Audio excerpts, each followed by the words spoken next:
மொத்தத்தையும் சாப்பிடுவீங்களா? இல்ல, நான் என்ன சொல்ல வந்தேனா, அந்த கடவுளுக்கு நன்றி சொல்லியே ஆகணும். ஏன்னா சமையல் இன்னைக்கு ரொம்ப ருசியா இருக்கு. அவர் எல்லாத்தையும் உங்களை சாப்பிட வச்சிருவாரு. அந்த கடவுள் கருணை வள்ளல். பக்தர்களோட வேண்டுதலை உடனே நிறைவேற்றிடுவாரு. பாருங்க, நான் மனசார வேண்டிக்கிட்டேனா உங்க தலையில தேங்காய் விழாம காப்பாத்திட்டாரு. கனவு தான் காண்றீங்க. அந்த கனவுல ஏதாவது ஒரு பெரிய பாறை இவர் மேல விழுந்து இவர் கதை முடியற மாதிரி காணுங்க. அதுல இருந்து உங்களால மீண்டு வர முடியும்னு சொல்ல வந்த குருஜி. நீங்க எங்களை சிஷ்யங்களா ஏத்துக்கிட்டதுக்கு நாங்க புண்ணியம் பண்ணிருக்கணும். நீங்க எங்களுக்கு கடவுள் மாதிரி. அந்த கடவுளை யாராவது ஏதாவது பண்ண முடியுமா சொல்லுங்க. நான் இப்பவே போய் உங்களுக்கு கை கழுவ தண்ணி கொண்டு வரேன்.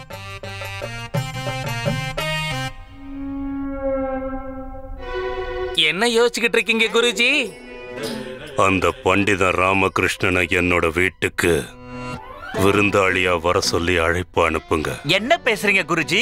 அவனுக்கு அழைப்பு அனுப்பணுமா? அதுவும் நம்ம வீட்டுக்கா? நேரம் சிஷ்யர்களே, நேரத்துக்கு ஏத்த மாதிரி மாறணும். இன்னைக்கு விரோதியா இருக்கிறவன் நாளைக்கு நண்பன் ஆகலாம், நண்பன் விரோதி ஆகலாம். நேரத்துக்கு தகுந்த மாதிரி யார் நடந்துக்கிறாங்களோ அவங்கதான் மிகப்பெரிய புத்திசாலி. மகாராஜா பண்டிதன் கிட்ட என்ன வேலையை ஒப்படைச்சாரு? குருஜி 8 முட்டாள்களை தேடி கொண்டு வர சொல்லி இருக்காரு. ராஜகுருவா இருக்கிறதுனால என்னால முடிஞ்ச உதவியை பண்டிதனுக்கு செய்ய வேண்டியது என் கடமை இல்லையா? ஒரு சின்ன உதவி செஞ்சா நாம என்ன குறைஞ்சா போயிட போறோம்? அந்த பண்டிதன் இங்க வந்தான்னா அவன் தேடிக்கிட்டு இருக்கிற முட்டாள்கள்ல ஒருத்தராவது கிடைக்க மாட்டாங்களா?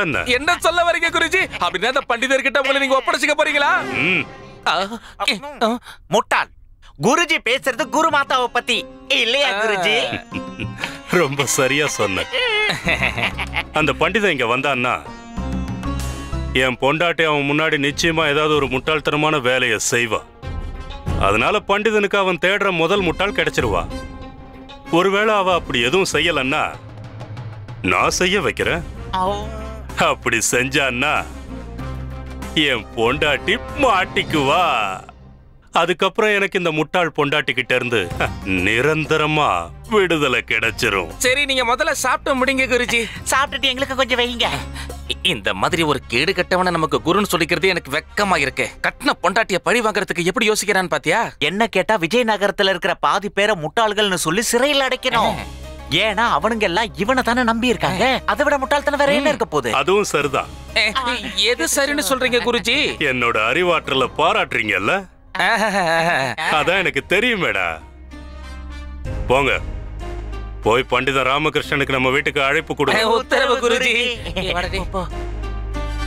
பண்டித ராமகிருஷ்ணா, இனிமேதான் ஆட்டம் ஆரம்பம்.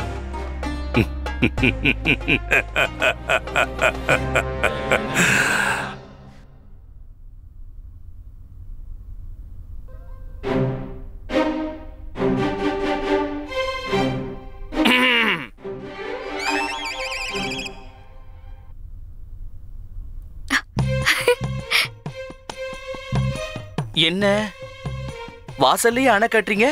அரசவையில என்ன நடந்துச்சுன்னு தெரிஞ்சுக்கணுமா? சொல்றதுக்கு என்ன, எல்லாம் நல்லபடியா தானே நடந்துச்சு. இன்னும் சொல்ல போனா அந்த பதவியை எனக்காகவே உருவாக்குன மாதிரி இருக்கு.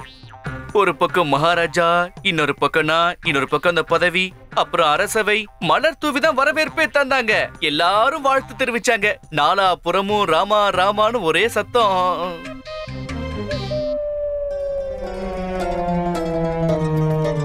என்ன? உண்மைதான், ஒரு சின்ன பிரச்சனை வந்ததுதான். ஆனா அரசவை எப்படி இருக்கும்? சின்ன சின்ன பிரச்சனைகள் வந்து போகதான் செய்யும். நாம என்ன பண்றது இல்ல? அப்புறம் பிரச்சனைன்னு ஒண்ணு வந்துட்டு அதுக்கான தீர்வை தேடிதானே ஆகணும் இல்லையா? எடுங்க. எதை எடுக்கணும்? நான் அம்மா கிட்ட பேசிட்டு இருக்கேன். அம்மா உங்க தடி எடுங்க. இல்லன்னா அரசவையில உண்மையிலேயே என்ன நடந்ததுன்னு இவர் சொல்லவே மாட்டாரு.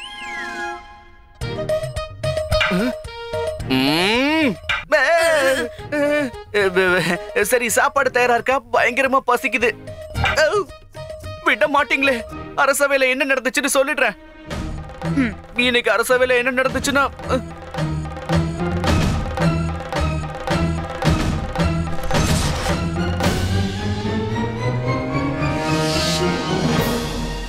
நம்ம ராஜ்யத்துல 20 மிகப்பெரிய முட்டாள்களை தேடணும். இங்க கூட்டிட்டு வந்து எல்லாரும் முன்னாடியும் நடு சபையில வச்சு 100 சவுக்கடி கொடுக்கணும். சரி, அப்ப நீ கிளம்பு ராமகிருஷ்ணா. எவ்வளவு சீக்கிரம் முடியுமோ அவ்வளவு சீக்கிரம் 8 முட்டாள்களை கூட்டிட்டு வந்து சேர். தெரியுமா, இவங்களுக்கு நல்லாவே தெரியுமா இப்படிதான் செஞ்சுட்டு வருவீங்கன்னு. பின்ன உங்க ஜாதகம் தான் சரியில்லையே. எங்களை ஒரு இடத்துல கூட நிம்மதியா உட்கார விடவே மாட்டியே நீ. புது பதவி கிடைச்ச உடனே முட்டாள்களை தேடி கண்டுபிடிக்கிற வேலை இது யாருக்காவது அடுக்குமா? இங்க பாரு, உனக்கு உண்மையிலேயே பதவியை தூக்கி கொடுத்தாங்களா இல்ல உன்னை முட்டாள் ஆக்கிட்டாங்களா? ஐயோ, அவரு நம்ம நாட்டோட மகாராஜாமா. சின்ன வயசுல இருந்து பிடிவாதத்தோட வளர்ந்திருக்காரு.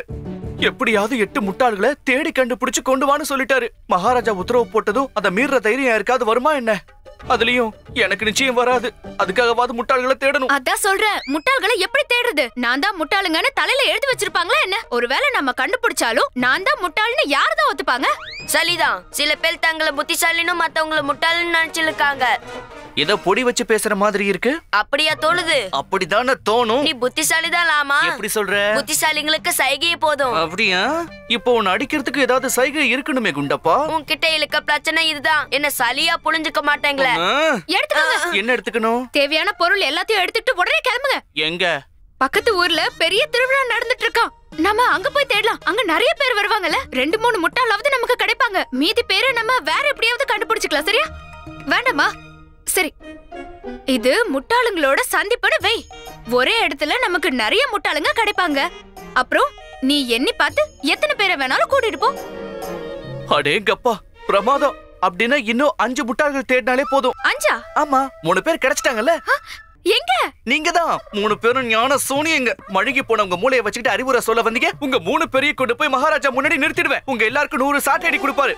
மரியாதை போங்க இங்க இருந்து. ஓடு.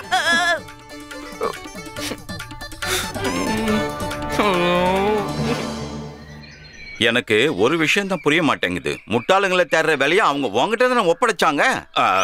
மன்னிச்சிருங்க, அவங்க உங்ககிட்ட தானே ஒப்படைச்சாங்க. அப்ப என்ன எதுக்கு கூட கூட்டிட்டு சுத்திட்டு இருக்கீங்க?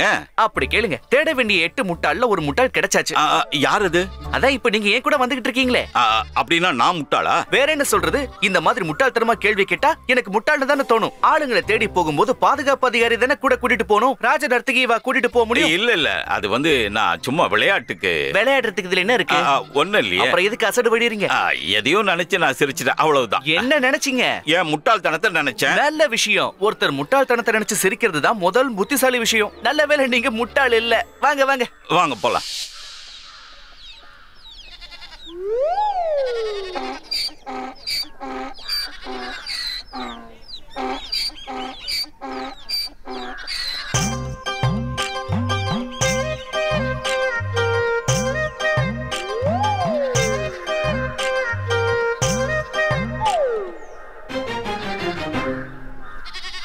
வேகமா வேகமா போ.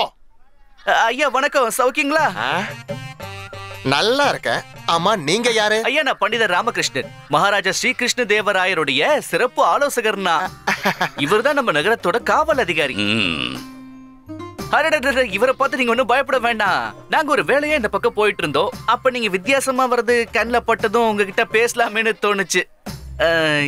எனக்கு ஒரே ஒரு சின்ன சந்தேகம் இருக்கு. கழுதை மேல ஏறி போறீங்க, அப்புறம் ஏன் துணி மூட்டையை தலையில வச்சிருக்கீங்க? அது ஒண்ணு இல்லங்க, என் கழுதைக்கு வயசாயிடுச்சு, ரொம்ப சோர்ந்து போயிடுச்சு. அதாங்க இது மேல அதிகமான பாரத்தை வைக்கிறதுக்கு விரும்பல. அந்த பாரத்தை குறைக்கிறதுக்காகத்தான் இதை என் தலை மேல வச்சு நான் சுமந்துட்டு இருக்கேன். என்னாலான உதவியை நான் தானே செய்யணும். அது மட்டும் இல்லங்க, போன ஜென்மத்து கடனை இந்த ஜென்மத்துல தான் அடைச்சாகணும். கடனா? அப்படி என்ன கடன் அது? போன ஜென்மத்துல இந்த கழுதை தான் என்னுடைய அப்பா. அப்படிங்களாங்க? ஆனா தப்பா எடுத்துக்காதீங்க. எதை வச்சு சொல்றீங்க நீங்க போன ஜென்மத்துல இதுதான் உங்க அப்பாவா இருந்ததுன்னு? என் அப்பா என்கிட்ட அடிக்கடி ஒரு விஷயம் சொல்லுவாரு. ஏன்டா கழுதைக்கு பிறந்தவன, அடுத்த ஜென்மத்திலயும் நான் தான் உன் பாரத்தை சுமப்பேன்னு சொல்லுவாரு. அப்புறம் கொஞ்ச நாள்லயே எங்க அப்பா இறந்துட்டாரு. அந்த நேரம் தான் இது பிறந்துச்சு. அப்ப இருந்து இப்ப வரைக்கும் இதுதாங்க என்ன சுமந்துட்டு இருக்கேன்.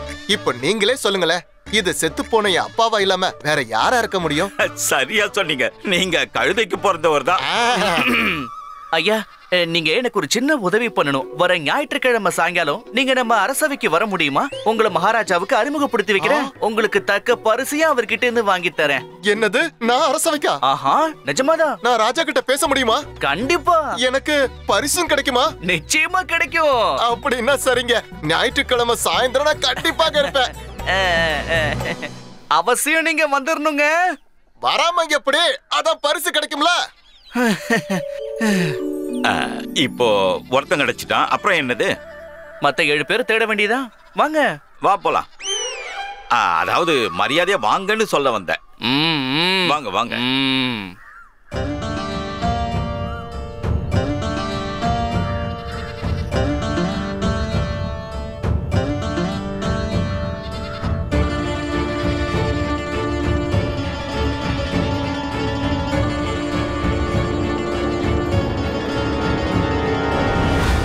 வேலைக்கு ஆகல.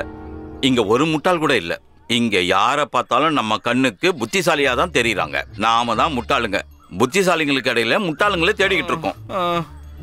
அப்புறம் அப்புறம் என்ன? வாங்க தேடுவோம். சரி வாங்க. நாம எதுக்கு இங்க வந்தோம்? முட்டாளுங்க இங்க கிடைப்பாங்கன்னு நினைக்கிறியா நீ? இல்ல இல்ல, யாராவது முட்டாளுங்க கிடைப்பாங்களான்னு கேட்க வந்தேன். கிடைப்பாங்களே, அதான் எனக்கு அழைப்பதிலே கொடுத்து அனுப்பியிருக்காங்களே. நான் ஒரு முட்டாளு, இங்கதான் இருப்பேன், வந்து பாருங்கன்னு அனுப்பியிருக்காங்க. இல்ல இல்ல, நான் சொல்ல வந்ததுக்கு அர்த்தம் என்னன்னா, நான் முட்டாளு, நான் இங்க இருக்கேன், என்னை பார்க்க இங்க வாங்கன்னு சொல்லுவானா என்ன? அதனால நீங்க சுயமாவே முட்டாளை தேட வந்திருக்கீங்க, அப்படிதானே?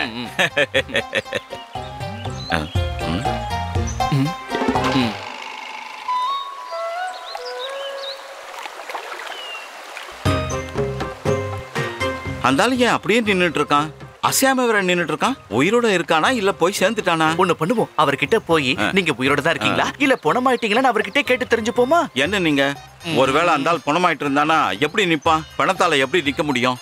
கண்டிப்பா உயிரோட தான் இருப்பான். என்ன ஈன்னு சிரிக்கிறீங்க? வாங்க வாங்க போலாம்.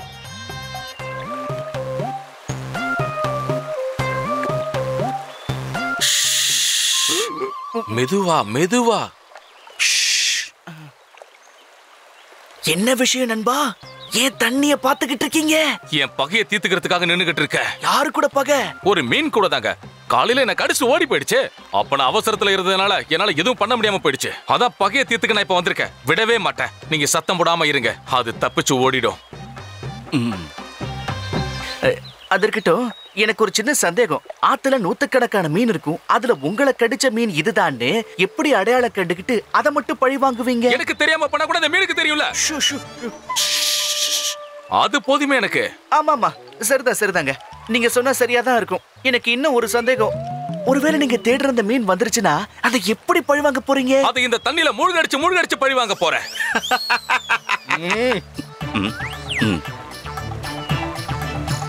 உங்க பேரு என்னன்னு தெரிஞ்சுக்கலாமா நண்பா? சாணக்கிய.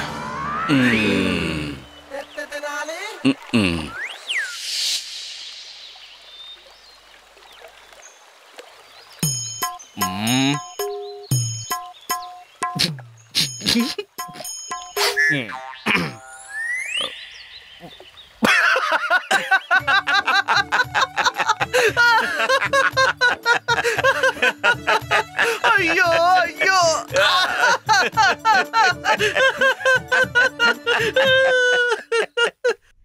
டேய், அந்த பண்டிதன் என்ன பண்றான்? அவனுக்கு முட்டாளுங்க கிடைச்சிட்டாங்களா? கண்டிப்பா கிடைச்சிருப்பாங்க குருஜி. இந்த உலகத்துல முட்டாளுங்களுக்கு குறைச்சலா என்ன? அதான் 3 பேர் எங்கேயே இருக்கமே. என்ன சொன்ன? 2 முட்டாளுங்க இங்க உட்கார்ந்து இருக்கல. உங்களை மாதிரி ஆள நாங்க குருவா ஏத்துக்கலையா என்ன? அதாவது குருஜி, அதாவது மகா குருஜி, உங்களுடைய அருமைகளை தெரிஞ்சுக்க முடியாத முட்டாளுகளா நாங்க இருக்கமே. அப்புறம் 3வது முட்டாள் அது நீங்க தான் குருஜி. இல்லனா எங்கள மாதிரி முட்டாளுங்களை உங்க சிஷ்யர்களா ஏத்துக்கிட்டு இருந்திருப்பீங்களா? இல்லனா எங்கள மாதிரி அறிவு கெட்ட புத்தி இல்லாதவங்க கிட்ட இந்த மாதிரி கேள்வி எல்லாம் கேட்டிருப்பீங்களா? நீ அப்படி சொல்ல வரியா? அப்போ சரிதான். ஒரு விஷயத்த சொல்லியே ஆகணும். கொஞ்ச நேரமா என் மனசுக்குள்ள ஒரு இனம் புரியாத பயம் ஏற்பட்டிருக்கு. ஏதோ ஒரு ஆபத்து வரா மாதிரி இருக்கு. என் நெஞ்சு படபடன்னு அடிச்சுக்குது. இதோ வந்துகிட்டே இருக்கு குருஜி. எங்க இருந்து? அங்க இருந்தே. செத்த நாசமா போச்சு. பிரபு பிரபு, நான் இப்பதான் ஒரு கனவு கண்டேன். மறுபடியுமா? ஆமாங்க. ஏன்? எனக்கு என்ன தெரியும்? கனவு வந்துச்சு, நான் பாத்துட்டேன். அது என்னன்னு மட்டும் சொன்னேன்னு வைங்க, நீங்க சந்தோஷத்துல துள்ளி குதிச்சு இன்னொரு கல்யாணம் பண்ணிக்க தயாராயிடுவீங்க. நீ ஏன் இப்படி கண்டபடி உளறிக்கிட்டு இருக்க? அது எப்படி சாத்தியமாகும்? என்ன அவ்வளவு கீழ்த்தரமானவன் நினைச்சியா? சரி, அது இருக்கட்டும். அந்த கனவு பத்தி விவரமா சொல்ல. நீங்க சீக்கிரமா சொல்லுங்க குருமாதா. இப்ப என்ன கனவு கட்டிருக்கீங்க? நம்ம குருஜி நிம்மதி இழந்து நிக்கிறத பார்த்து ரொம்ப நாள் ஆச்சு. சாப்பாடு சாப்பிடாம ஓய்வு எடுக்காம மணிக்கணக்கில் யோசிச்சுட்டே இருக்கிறத பார்த்து ரொம்ப நாள் ஆச்சு. இவர் கோயிலுக்கு போய் மணி அடிச்சது இல்ல, மந்திரங்களை உச்சரிச்சது கூட இல்ல. அப்படி நீங்க என்ன கனவு கண்டீங்கன்னு தயவு செஞ்சு சீக்கிரம் சொல்லுங்க. சீக்கிரம் சொல்லு. இந்த முறை கனவுல நீ என்னத்த பார்த்தேன்னு சொல்லு. மழைய பார்த்தேன் பிரபு, மழைய பார்த்தேன். அதனால இப்ப என்ன? பணம் மழங்க, பணம் கொட்டோ கொட்டுன்னு கொட்டுச்சு. என் கனவுல நான் பின்பக்கம் புதையல பார்த்தேன். உங்க பின்னாடி சொல்லல பிரபு, நம்ம வீட்டுக்கு பின்னாடி இருக்கிற தோட்டத்துல இருக்கிற மாதிரி பார்த்தேன். ஆனா வீட்டுக்கு பின்னாடி 200 வருஷம் பழமையான மரம் தானே இருக்கு. ஆமா, அப்படின்னா கண்டிப்பா அந்த மரத்துக்கு கீழே தான் அந்த புதையல் இருக்கணும். வாங்க நம்ம போய் பார்க்கலாம். எங்க வர சொல்ற? நீங்க உங்க சக்தி வாய்ந்த கையால அந்த மரத்தை பிடுங்கி எரிஞ்சிட்டு அந்த புதையல வெளியில எடுத்துருங்க. மரத்தை பிடுங்கி எரிஞ்சு புதையல வெளியே எடுக்கணுமா? அது என்ன முள்ளங்கி செடியா சுலபமா எடுக்கிறதுக்கு? 200 வருஷம் பழமை வாய்ந்த பெரிய ஆலமரம். நீ நினைக்கிற மாதிரி சுலபம் இல்ல. ஏன் சுலபம் இல்ல சுவாமி? அந்த பகவான் அனுமான் லக்ஷ்மணரை காப்பாத்துறதுக்காக மூலிகை குணங்கள் வாய்ந்த அந்த சஞ்சீவி மலையை தன் கையால பேத்துக்கிட்டு வரலையா? அப்புறம் பகவான் ஸ்ரீ கிருஷ்ணர் கோவர்த்தன மலையே தன் சுண்டு விரலால தூக்கி சுமக்கலையா? அவங்களால எல்லாம் முடிஞ்சது, உங்களால முடியாதா என்ன? அது உங்களுக்கு கை வந்த கலையாச்சே. உங்க கையால அந்த மரத்தை புடுங்கி எறிங்க, உங்க சிஷ்யருங்க அந்த புதையல வெளியில எடுப்பாங்க. அவ்வளவுதானே? அவ்வளவுதானா? உங்களுக்கு இது ரொம்ப சுலபம் பிரபு. நீங்க எவ்வளவு பெரிய மகான், உங்களால முடியாதது எதுவுமே இல்ல. சீக்கிரம் வாங்க நம்ம போலாம். எங்க வர சொல்ற? வேற எங்க? அந்த மரத்தை பிடுங்கி எரியறதுக்காக தான். இன்னைக்கு நான் என் கணவரோட பலத்தை கண்ணால பார்க்க ரொம்ப ஆசைப்படுறேன். தயவு செஞ்சு நீ உள்ள போயிடு. என் கண்ணு முன்னாடி நிக்காத. போயிடு. சிவ சிவ சிவ சிவா, இந்த மாதிரி என்ன கை எடுத்து கும்பிட்டீங்கன்னா நான் செத்ததுக்கு அப்புறம் நரகத்துக்கு தான் போவேன். நான் வேணா உள்ள போயிடுறேன் சுவாமி. என் கணவர் எவ்வளவு பெரிய மகான். தன் உடம்புல அவ்வளவு பெரிய சக்தியை வச்சிருந்தும் கூட அது பெருசா நினைக்காம அவ்வளவு பெரிய புதையிலேயே வேண்டான்னு மறுத்துட்டாரே. உண்மையாவே நீங்க பெரிய மகான் சுவாமி. நான் ரொம்ப கொடுத்து வச்சவ. அட கடவுளே, எனக்கு எதுக்கு இவ்வளவு பெரிய தண்டனையை கொடுத்த? தப்பிச்சிட. இவளுக்கு என்ன பண்ற? ஆமா, பண்டிதனை கூட்டிட்டு வர சொல்லி உங்ககிட்ட சொன்னேன்ல, என்னாச்சு? எங்க அந்த பண்டிதன்?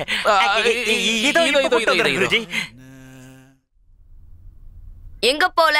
உனக்காக எவ்வளவு நேரம் காத்திருக்க. என்ன விஷயம்? உன்கிட்ட பேசுற அளவுக்கு என்ன மல்லி ஒளி புத்திசாலியே நீ எங்கேயுமே பாத்துக்க மாட்ட. அப்படிங்களாங்க?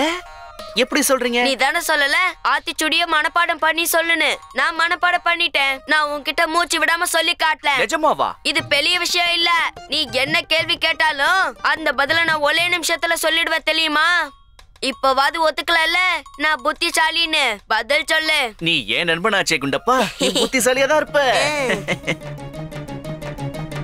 என் வேலை முடிஞ்சிருச்சு, இப்ப உன் வேலைதான். எடுத்து பாருங்க. எதை பார்க்கணுங்கிற? அட, ஒவ்வொரு காய்கறியும் எடுத்து நல்லா பாருங்க. எல்லாமே சுத்தமா இருக்கு. நானே என் கையால தேடி தேடி எடுத்துட்டு வந்தேன். அதுவும் நல்ல பேரம் பேசி எடுத்துட்டு வந்தேன். காய்கறிக்காரன் வாய் அடிச்சு போய் என்ன சொன்னான்னு தெரியுமா? இவ்ளோ அறிவாளியான வாடிக்கையாளரை நான் பார்த்ததே இல்லைன்னு சொல்லிட்டான். கேட்டியா? அவ்வளவு சாதுரியமா நான் பேரம் பேசி வாங்கிட்டு வந்தேன். ஐயோ கடவுளே, என்னை எப்படி நீ இவ்ளோ புத்திசாலியா படிச்சேன்னு தெரியல எனக்கு. முடிஞ்சதாமா? இல்ல இல்ல, என்னோட அதிகபட்சமான புத்திசாலித்தனத்தை காட்ட வேண்டிய நேரம் வந்துருச்சு. காய்கறி பேரம் பேசி வாங்கி அதுல மிச்சமான காசுல நான் இந்த வளையல வாங்கிருக்கேன். அந்த வளையல் விக்கிறவர்கிட்ட என்ன சொன்னேன் தெரியுமா? நான் இந்த வளையல போட்டுட்டு மாளிகைக்கு போய் ராணியை பார்க்க போறேன்னு சொன்னேன். அப்புறம் என்ன, இந்த வளையல் எல்லாத்தையும் அவன் பாதி விலைக்கு எனக்கு வித்துட்டான். அட கடவுளே, என்ன எப்படி இவ்ளோ பெரிய அதி புத்திசாலியா படிச்சேன்னு தெரியல. இந்த விஷயத்தை நீ ஏற்கனவே சொல்லிட்டியேமா? மறுபடியும் சொன்னா குறைஞ்சா போயிடுவேன். வேண்டாம், குறைய வேண்டாம். அம்மா, நான் முடிச்சிட்டேன். இனிமே உங்க கையில தான். புரிஞ்சுதா ராமா இவங்கள ஏன் இப்படி பண்றாங்கன்னு? புரியாம இருக்குமா? நான் இவங்க 3 பெரிய முட்டாள்கள் பட்டியல சேர்த்து மகாராஜா முன்னாடி கொண்டு போக கூடாதுன்னு நினைக்கிறாங்க. சரி பட்டு, நீ கொஞ்ச நேரம் அமைதியாரு, என்ன ஆகுதுன்னு பாப்போமே. இவங்க என்ன சொல்றாங்கன்னா, நீங்க இவங்கள 500 தடவை ஜபிக்க சொன்னீங்க இல்லையா? ஆனா இவங்க ஒரே ஒரு முயற்சியில 250 தடவை ஜபிச்சிருக்காங்க. இதே வேகத்துல போனாங்கன்னா 12 வருஷத்துக்கான புண்ணியத்தை 12 மாசத்திலேயே அடைஞ்சிருவாங்கன்னு சொல்றாங்க. அடேங்கப்பா, என்ன ஒரு வேகம்! எவ்வளவு பெரிய புத்திசாலித்தனமா! ஆஹா, சிறப்பு சிறப்புமா, பிரமாதம். இதெல்லாம் ஒண்ணுமே கிடையாதான். இன்னைக்கு இவங்க சமையல்ல எல்லாமே உங்களுக்கு பிடிச்சதா தான் பண்ணி வச்சிருக்காங்க. அதுவும் உங்களுக்காக பார்த்து பார்த்து பண்ணாங்களா? எல்லா சமையல் குறிப்புகளும் இவங்களுக்கு மனப்பாடம் ஆயிடுச்சாம். ஒரு அதிபுத்திசாலியால மட்டும்தான் நூத்துக்கணக்கான சமையல் குறிப்புகளை ஞாபகம் வச்சுக்க முடியுமா? அதுவும் இந்த வயசுல. என்ன ஒரு புத்திசாலித்தானோ! இத நீ ஏற்கனவே சொல்லிட்டியேப்பா சாரதா. இன்னொரு தடவை சொன்னா உனக்கு குறைஞ்சிர மாட்டேன். அம்மா புத்திசாலின்னு இப்போ ஒத்துக்கிறீங்கல்ல? ஏன் பின்ன, எங்க அம்மா பிறவிலே புத்திசாலியாச்சே. ஒத்துக்கிட்டு தானே ஆகணும். புத்திசாலியான அம்மாவுக்கு புத்திசாலியான பையன். அடடடடடா. அம்மா கவலைப்படாதீங்க, நீங்களும் தப்பிச்சிட்டீங்க. அது என்ன தப்பிச்சிட்டீங்க? இவங்க உங்ககிட்ட இது வரைக்கும் எத்தனை முட்டாளுங்க கிடைச்சாங்க, இன்னும் எத்தனை பேரை தேட போறீங்கன்னு கேக்குறாங்க. 2 பேர் தான் சிக்கினாங்க, மத்தவங்கள தேடி பிடிக்கணும். முட்டாள்தனம் பண்றவங்களுக்கு குறை இல்லைங்கிறப்போ முட்டாளுங்க கிடைக்காமல இருப்பாங்க. அம்மா தேடிக்கிட்டே இருந்தா அந்த கடவுள் தரிசனமே கிடைக்கும். முட்டாளுங்களா கிடைக்காம இருப்பாங்க, இல்ல கிடைச்சிருவாங்க. தூக்கிக்கோ. எதை தூக்கணும்? இவங்க என்ன சொல்ல வராங்கன்னா, எந்த முட்டாள வேணா இருக்கட்டும், ஆனா வீட்டுக்கு வெளியே தூக்கிக்கோன்றாங்க. வீட்டுக்குள்ள வேண்டாமா. இந்த வீட்டுக்குள்ள இருக்கிற ஒருத்தர் மேல கூட பார்வை படக்கூடாது. ஏன்னா உங்களுக்கு தான் தெரிஞ்ச விஷயமாச்சே, இந்த வீட்ல தான் எந்த முட்டாளும் இல்லன்னு. எல்லாருமே புத்திசாலிங்க தான். இதெல்லாம் நீங்க சொல்லணுமா? இந்த குடும்பத்துல பிறந்ததால தான் அறிவு குழந்தா இருக்கேன்ல. அட நான் மட்டுமா? இங்க ஒரு சின்ன அறிவு குழந்தை இருக்கு, இங்க இன்னும் 2 பெரிய அறிவு குழந்தைங்க இருக்குங்க. என்ன சொல்றீங்கன்னு புரியலையே. சாரதா, இது சின்ன பசங்க விஷயம். உங்களை மாதிரி புத்திசாலிங்களுக்கு இதெல்லாம் புரியுமா இல்ல? தயவு செஞ்சு சாப்பாட்டை கண்ணுல காட்டுறீங்களா? கண்ணெல்லாம் இருட்டிட்டு வருது. என் வேலை இன்னும் முழுசா முடியல. எனக்கு இன்னும் 6 முட்டாள்கள் தேவைப்படுறாங்க. எங்கன்னு தேடுவேன்? அந்த 6 முட்டாளுங்களும் எங்க, எந்த சந்தில, எந்த பொந்துல இருக்காங்களோ. காப்பாத்தாண்டவா.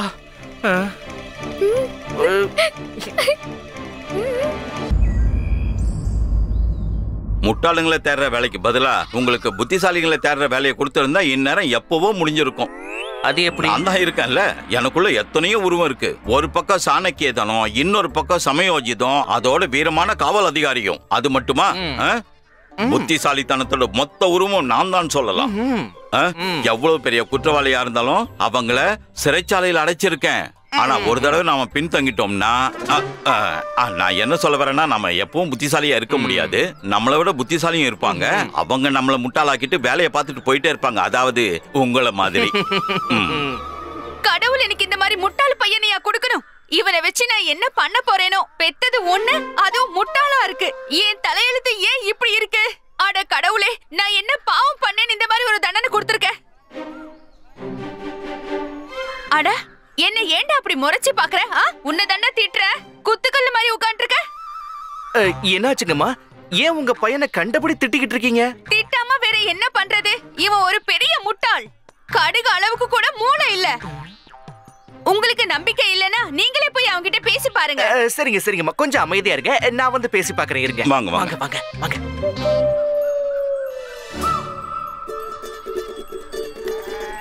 இங்க பாரு தம்பி, 1 சேர்த்தா எவ்வளவு வரும்னு சொல்லு பாப்போம். 11.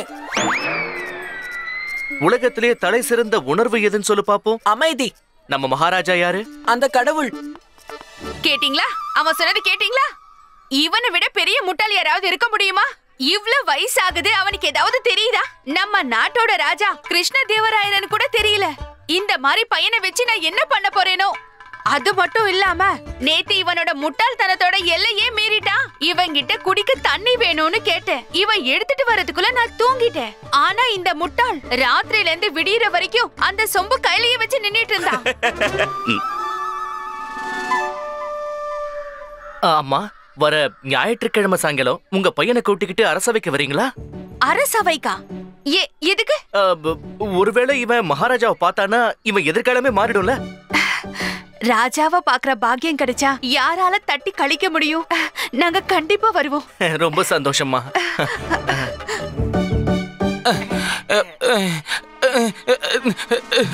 நீங்க நீங்க இங்கதான் இருக்கீங்களா? நாங்க உங்களை தேடி இந்த உலகம் எல்லாம் சுத்திட்டோம். சரி வாங்க கிளம்புங்க, போல வர சொல்றேன். எங்க குருஜிக்கு உங்க ஞாபகம் வந்துருச்சு. அதுக்கு வாங்க போலாம். சரி, நான் முடியாதுன்னு சொல்லிட்டேனா? முடியாதுன்னு சொல்றதுக்கு வாய்ப்பே கிடையாது. நீங்க கண்டிப்பா என் கூட வந்துதான் ஆகணும். எங்களை எதிர்க்கிற தைரியம் இங்க யாருக்குமே இல்ல. மிரட்டுறாராமா? ஆமா, அப்படியே வச்சுக்கீங்க. நீங்க எங்க கூட வரேன்னு சொல்ற வரைக்கும் நாங்க உங்க காலை பிடிச்சிட்டு விடவே மாட்டோம். நீங்க வரேன்னு சொல்ற வரைக்கும் கால்ல விழுந்து கிடப்போம். காலை பிடிச்சதுக்கு அப்புறம் நீங்க எங்க கூட வர்றதை தவிர வேற வழியே இல்ல. தயவு செஞ்சு எங்க கூட வாங்க, பண்ணி தர முடியாதுன்னு மட்டும் சொல்லிடாதீங்க. தயவு செஞ்சு வாங்க. வரமாட்டேன்னு மட்டும் சொல்லிடாதீங்க. நீங்க எங்க கூட வரலன்னா எங்களுக்கு என்னென்னமோ தண்டனை தரேன்னு சொல்லிருக்காரு. தயவு செஞ்சு எங்க கூட வாங்க, பண்ணி தரையா. ஐயோ விடுங்க, காவல் அதிகாரி காலை விடுங்க. அடுத்த 2 முட்டாளுங்க இவனுங்க தான். சரி வாங்க நம்ம கிளம்பி போலாம். பாத்தீங்களா, நான் அதான் சொன்னல எங்களை யாராலையும் பகைச்சுக்க முடியாதுன்னு. வாங்க போலாம். போங்க. வாங்க வாங்க.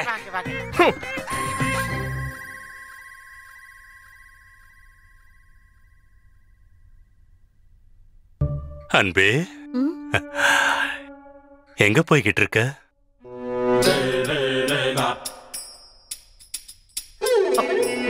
என்னாச்சுமா? என்னாச்சுன்னு சொன்னாதானே தெரியும். நீங்க என்ன அன்பேன்னு கூப்பிட்டீங்களா? ஆமாம்மா.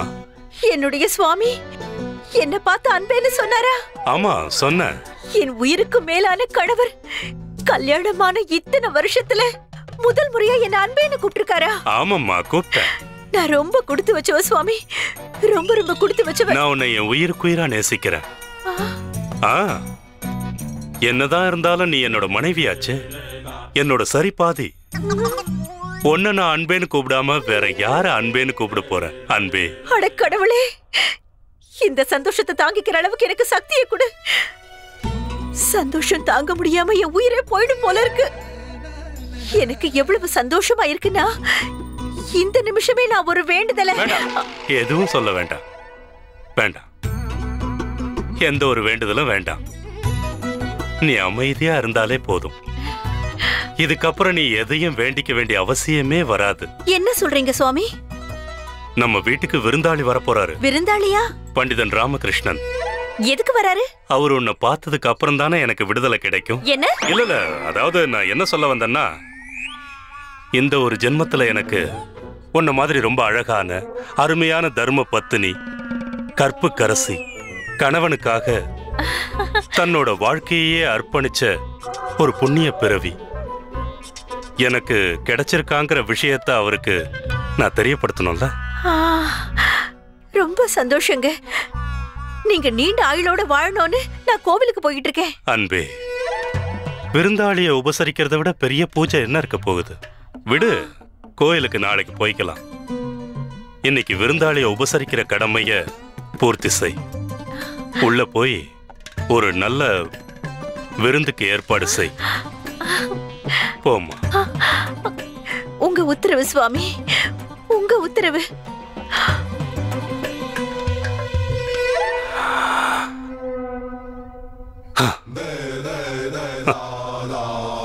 இன்னும் கொஞ்ச நாள் பொறுத்துக்கிட்டா போதும்.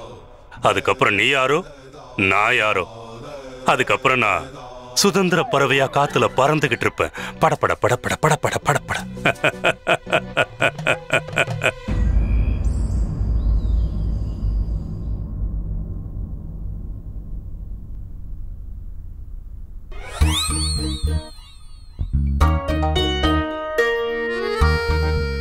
எவ்வளவு நேரம் ஆகும் மகாராஜா? இவங்க கிட்ட காய் நகத்தை சொல்லி சீக்கிரமா ஆட்டத்தை முடிக்க சொல்லுங்க. கொஞ்சம் பொறுமையா இருங்க சின்ன மகாராணி. பெரிய மகாராணிக்கு கொஞ்சம் யோசிக்க நேரம் கொடுங்க. இதுல போய் யோசிக்க வேண்டிய விஷயம் என்ன இருக்கு? அதான் இத்தனை இடம் காலியா இருக்குல்ல, ஏதாவது ஒரு இடத்துல காய வச்சிட வேண்டியதானே? அப்படியெல்லாம் செய்ய முடியாது சின்ன மகாராணி. இது சதுரங்க விளையாட்டு. யோசிச்சு முடிவெடுத்து தான் காய நகர்த்தணும். காய நகர்த்துறதுக்குலாம் எதுக்காக யோசிக்கணும்? இவங்க தான் அதுல கை தேர்ந்தவங்களாச்சே. காலையில இருந்து சாயங்காலம் வரைக்கும் உங்களுக்கு என்ன வேலை? வெறும் சதி பண்றவங்க தானே.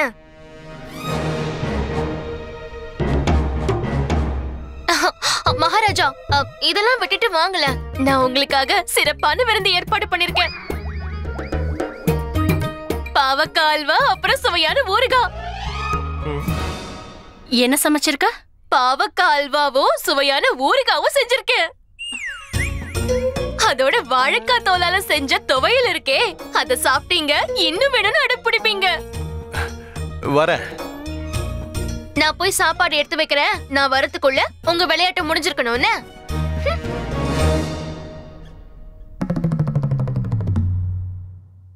அடடே, வா வா வா பண்டித ராமகிருஷ்ணா, உன்னை என் மனசார வீட்டுக்கு வரவேற்கிறேன். போன முறை நீ எங்க வீட்டுக்கு வந்த சமயத்துல உன்னை உபசரிக்கிற பாக்கியம் எனக்கு கிடைக்கல. அதனால உன்னை திரும்பவும் வீட்டுக்கு கூப்பிட்டு என் தப்ப திருத்திக்கணும்னு நினைச்சேன். உன்ன மாதிரி விருந்தாளிகளை உபசரிச்சா என் வாழ்க்கையில புண்ணியம் கிடைக்கும் இல்லையா? ஆஹா, அது ஏன் பாக்கியம் ஆச்சாரியாரே, ஏன் பாக்கியம்?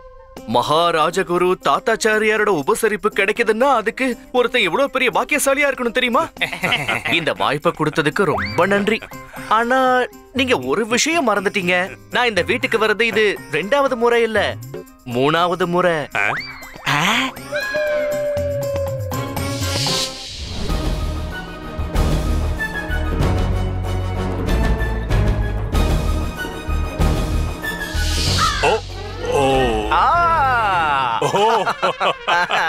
நீ அந்த விஷயத்த சொல்றியா? நான் அந்த விஷயத்த சுத்தமா மறந்தே போயிட்டேன். இப்ப நீ எனக்கு அந்த விஷயத்த நல்லா ஞாபகப்படுத்திட்ட. ஆமாங்க. பரவாயில்ல விடு. இப்ப எல்லாமே கட்டுப்பாட்டுல தான் இருக்கு.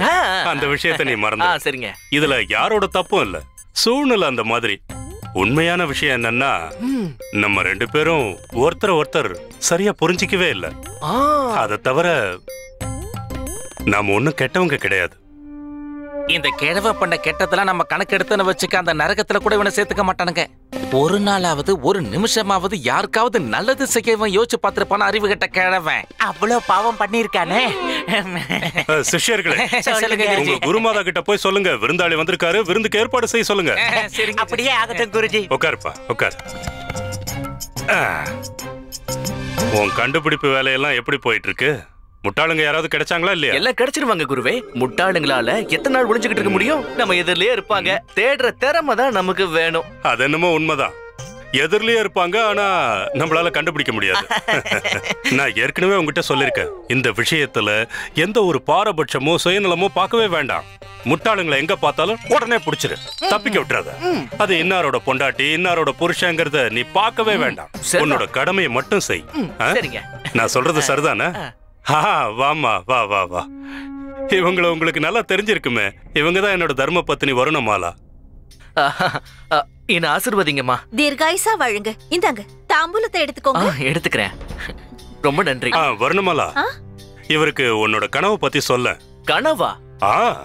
என் தர்ம பத்னி ஒரு அருமையான கனவு கண்டிருக்கா. சொல்லுமா, நீ கண்ட கனவு பத்தி சொல்லு. சொல்லிடுவா பிரபு. தாராளமா சொல்லு. இவர் நம்பாள் தானே, சொல்லு. நம்பாளா?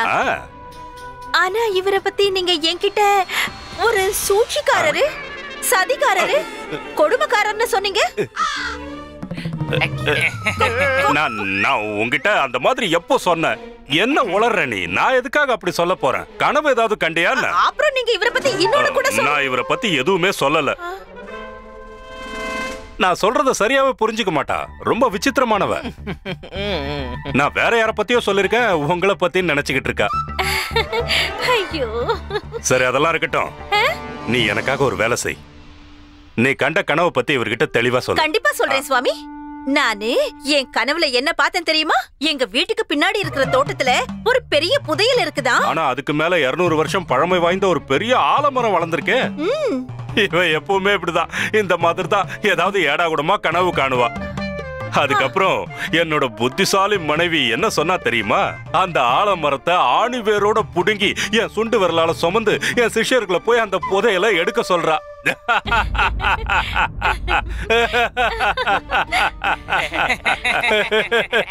இப்ப நீங்களே சொல்லுங்க, இந்த மாதிரி ஒரு முட்டாள்தனமான பேச்சை நீங்க கேட்டிருக்கீங்களா?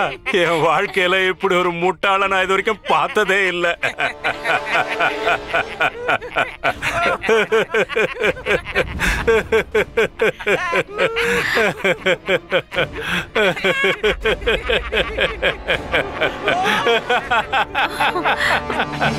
பாத்தீங்களா பண்டிதர் ராமகிருஷ்ணா, என் கணவர் எவ்வளவு நல்லவர்னு.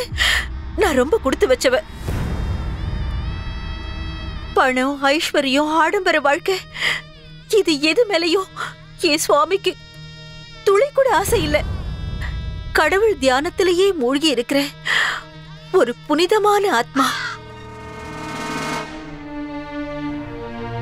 இப்போ நீங்களே சொல்லுங்க, இப்பேற்பட்ட ஞானி முன்னாடி யார் நின்னாலும் அவங்க முட்டாள்களா தெரிய மாட்டாங்களா?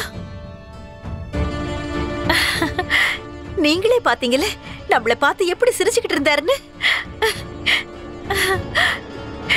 நாங்க புண்ணியம் செஞ்சிருக்கோம். ரொம்ப நன்றி.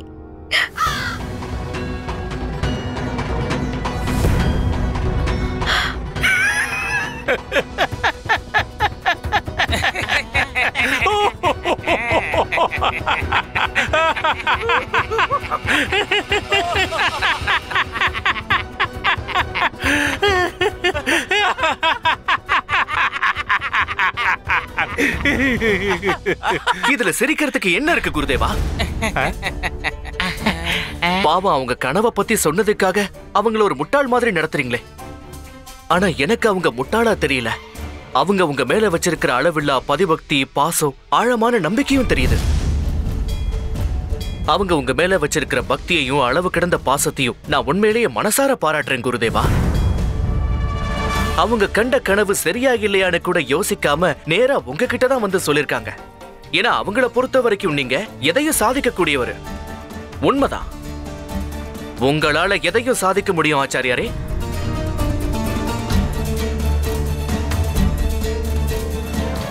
அவங்களுடைய இந்த பவித்திரமான பதிபக்திக்கு முன்னாடி, அவங்களுடைய பாசத்துக்கு முன்னாடி நீங்க கண்டிப்பா தலைவணங்கி ஆகணும் ஆச்சாரியாரே. ஒருத்தர் மேல வைக்கிற பக்தியும் பாசமும் எப்பவும் ரொம்ப புனிதமானது. அதை நீங்க பரிகாசம் பண்றது ரொம்ப தப்பு. ஏன்னா இது வரைக்கும் அந்த பக்தியும் பாசமும் இருக்கோ அது வரைக்கும் தான் நீங்க. அது இல்லைன்னா நீங்களும் இல்ல.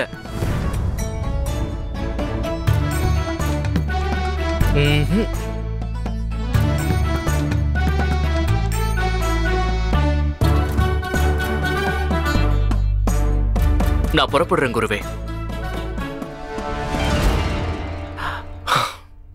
இன்னொரு விஷயம் குருதேவா, தயவு செஞ்சு மன்னிக்கணும். வயசுல சின்னவனான நான் உங்களுக்கு அறிவுரை சொல்லக்கூடாது. இருந்தாலும் ஒண்ணு சொல்லிதான் ஆகணும். எந்த ஒரு கணவன் தான் மனைவியோட உணர்ச்சிக்கு மரியாதை கொடுக்கலையோ அவன் தன்னை ஒரு ஆம்புலன்ஸ் சொல்லவே தகுதி இல்லாதவன் ஆயிடுறான். என்னோட அனுபவத்துல சொல்றேன், எந்த ஒரு வீட்ல ஒரு பெண்ணுக்கு மரியாதை இல்லையோ அந்த வீடு சுடுகாட்டுக்கு சமானம். ஆனா எந்த வீட்ல ஒரு பெண்ணை மதிச்சு நடத்துறாங்களோ அந்த வீட்டுக்கு கடவுளோட அனுகிரகம் இருக்கும். நீங்க ஒரு விஷயத்தை மறந்துட்டீங்க குருதேவா.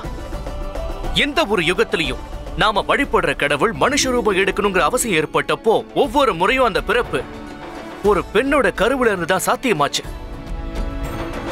அந்த கடவுளுக்கே வேற வழி இல்ல. இன்னொரு விஷயம் குருவே, எந்த கடவுளை நீங்களும் நானும் இந்த உலகமும் வழிபட்டுக்கிட்டு இருக்கோ அவங்களும் ஒரு பெண் தான். அது பார்வதியா இருந்தாலும் சரி, காளி மாதாவா இருந்தாலும்.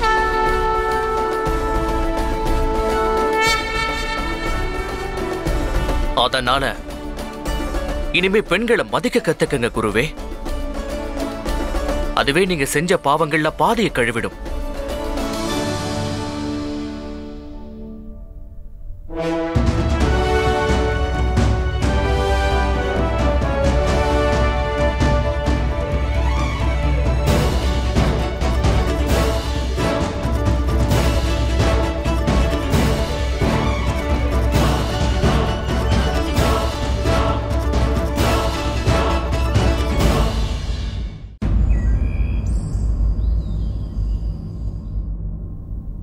மகாராஜா, எனக்கு இன்னும் கொஞ்சம் நேரம் வேணும். எடுத்துக்கங்க.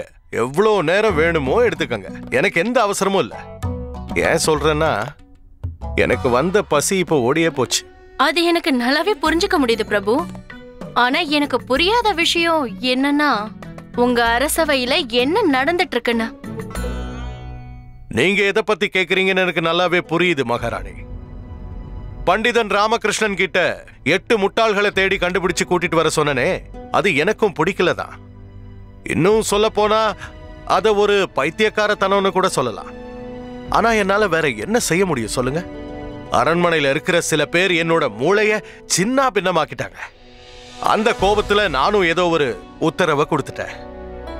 உத்தரவை கொடுத்ததுக்கு அப்புறம் என்ன பண்ண முடியும்? மகாராஜாவாச்சே, அதை திரும்பி பெற முடியுமா? உத்தரவு கொடுத்திருக்கீங்க சரிதான். ஆனா அந்த காரியத்தை செய்யறதுக்கு ராமகிருஷ்ணாவுக்கு நீங்க முழு சுதந்திரத்தையும் கொடுத்திருக்கீங்க. அது எந்த மாதிரி சுதந்திரம்னா அவர் எங்க இருந்து வேணாலும் எந்த முட்டாளையும் தேர்ந்தெடுக்கிற சுதந்திரம். இப்ப நீங்க என்ன சொல்ல வரீங்க? நான் ஒரே ஒரு விஷயத்தை தான் சொல்ல விரும்புறேன். நீங்க ராமகிருஷ்ணாவுக்கு ஒப்படைச்ச காரியம் முடியற வரைக்கும் மாளிகையில இருக்கிற சில பேரை அவரோட பார்வையில இருந்து ஒளிச்சு வைக்கிறது தான். ஏன்னா முட்டாள்களோட வரிசையில யாராவது ஒருத்தர் மாட்டிப்பாங்களோன்னு எனக்கு வருத்தமா இருக்கு மகாராஜா. அவ்வளவுதான். நீங்க யார பத்தி பேசிட்டு இருக்கீங்க? வேற யாரு? என்ன பத்தி தான். நான் என்ன சொன்னேன்னு உனக்கு புரிஞ்சுதா இல்லையா? இதுல புரிய வேண்டியது என்ன இருக்கு? உங்களுக்கு எப்பவுமே என்ன பத்தி பேசுறத விட்டா வேற என்ன வேலை இருக்கு சொல்லுங்க? அந்த கடவுள் இவங்களை விட என்ன அழகா புத்திசாலியா கவர்ச்சியா படிச்சதுல ஏன் தப்பு என்ன இருக்கு சொல்லுங்க? நான் உங்களுக்கு ஒரு யோசனை சொல்லவா? யோசனையா? சொல்லுங்க. எதுக்கும் சில பேரு கொஞ்ச நாளைக்கு ராமகிருஷ்ணாவோட பார்வையில இருந்து ஒதுக்கியே வைங்க. ஏன்னா அவர் யாரையுமே விட மாட்டாரு. ஒருவேளை முட்டாளுங்க மாட்டலன்னா வேற யாராவது மாட்டுவாங்க இல்லையா? அவங்க மாளிகையோட பணிப்பெண்ணாவும் இருக்கலாம், இல்ல மகாராணியாவும் இருக்கலாம். நான் என்ன சொல்றேன்னு உங்களுக்கு நல்லா புரியுதுல்ல?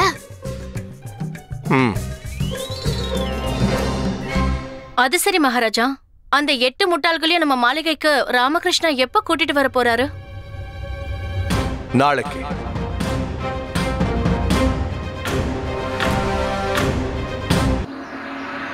இவங்க தான் அந்த 3 முக்கியமான ஆளுங்க மகாராஜா. இவங்களோட அறிவாற்றலை பத்தி தான் நான் உங்ககிட்ட சொல்லிட்டு இருந்தேன். இவன் அறிவுமதி, இவன் சாணக்கியன், அப்புறம் இந்த குட்டி பையன். நீங்க கேட்டதுக்கு ஏத்த ஆளுங்க இவங்க 3 பேர் தான்னு நான் ரொம்ப உறுதியா நம்புறேன் மகாராஜா. அடுத்து இன்னும் 2 பேரை உங்களுக்கு அறிமுகப்படுத்துறதுல நான் ரொம்ப ஆர்வமா இருக்கேன் மகாராஜா. இதோ உயரமா இருக்காரே, இவர் பேரு வந்து இருங்க. உங்களை இந்த அரசவைக்கு கூட்டிட்டு வர சொன்னது 8 முட்டாள்களை. ஆனா 5 பேர் தான் இருக்காங்க. மீதி 3 பேர் எங்க?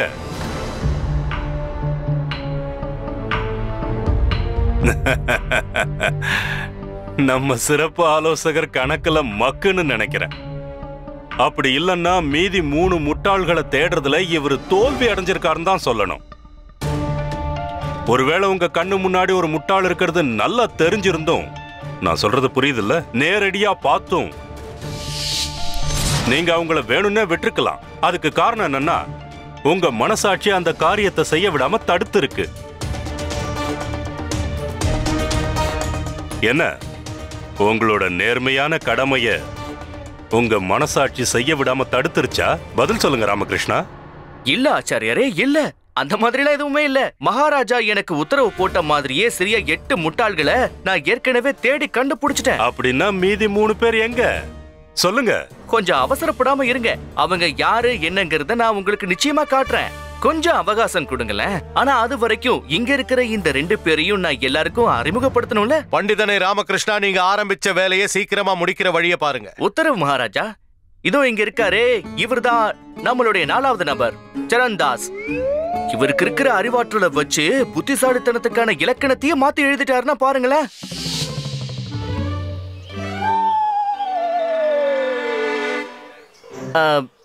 உங்களுக்கு என்ன ஆச்சுங்க? ஏன் இப்படி தலைகீழா நின்னுகிட்டு இருக்கீங்க? இன்னைக்கு காலையில இருந்து எனக்கு சரியான தலைவலி. அதுக்காக நான் வைத்தியரை பார்க்க போனேன். அந்த நிவாரணத்துக்கு அவர் மருந்து கொடுத்து என்கிட்ட என்ன சொன்னார் தெரியுமா? அந்த மருந்து சாப்பிட்டதுக்கு அப்புறம் அது வேலை செய்ய கொஞ்சம் கால தாமதம் ஆகும்னு சொன்னாரு. அப்புறம் என்னாச்சு தெரியுமா? என்னோட மூளையை நான் பயன்படுத்தி இந்த இடத்துல வந்து தலையில நின்னுகிட்டு இருக்கேன். அப்பதான் நான் அந்த மருந்து உடம்புக்குள்ள போறதுக்கு பதிலா நேரடியா தலைக்குள்ளேயே போய் இறங்கிடும். அதோட என் தலைவலியும் சீக்கிரமா குணமாயிடும். இந்த மாதிரி புத்திசாலித்தனத்தை வேற எங்கேயாவது பாத்திருக்கீங்களா?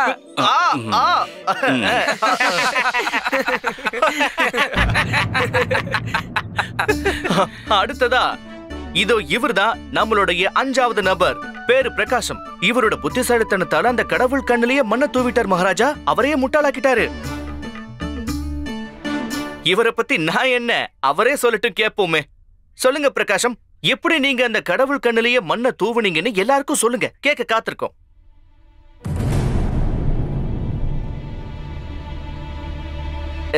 என்னாச்சு? நீங்க ஒன்னும் பயப்பட வேண்டாம். உங்க புத்திசாலித்தனத்தை பத்தி எல்லாருக்குமே சொல்லுங்க. நீங்க அப்படி என்ன காரியம் செஞ்சு அந்த கடவுளே ஏமாத்துறீங்கன்னு சொல்லிடுங்க. அது சபையில இருக்கிற எல்லாருக்கும் கட்டாயம் தெரிஞ்சாகணும். சரி சொல்லுங்க, சொல்லுங்க பிரகாசம்.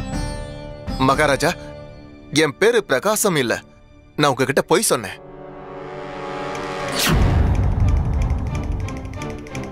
இவரை எனக்கு தெரியும் மகாராஜா. இவரை இதுக்கு முன்னாடி ஒரு தடவை சந்திச்சிருக்கேன். அப்போ இவரோட பேரு பட்டாச்சாரியார்னு சொன்னாரு. உங்ககிட்ட நான் பொய் தான் சொன்னேன். உங்களுக்கு எனக்கு ரொம்ப ரொம்ப பிடிக்குங்க, அதான் என் பேரு பட்டாச்சாரியார்னு பொய் சொன்னேன்.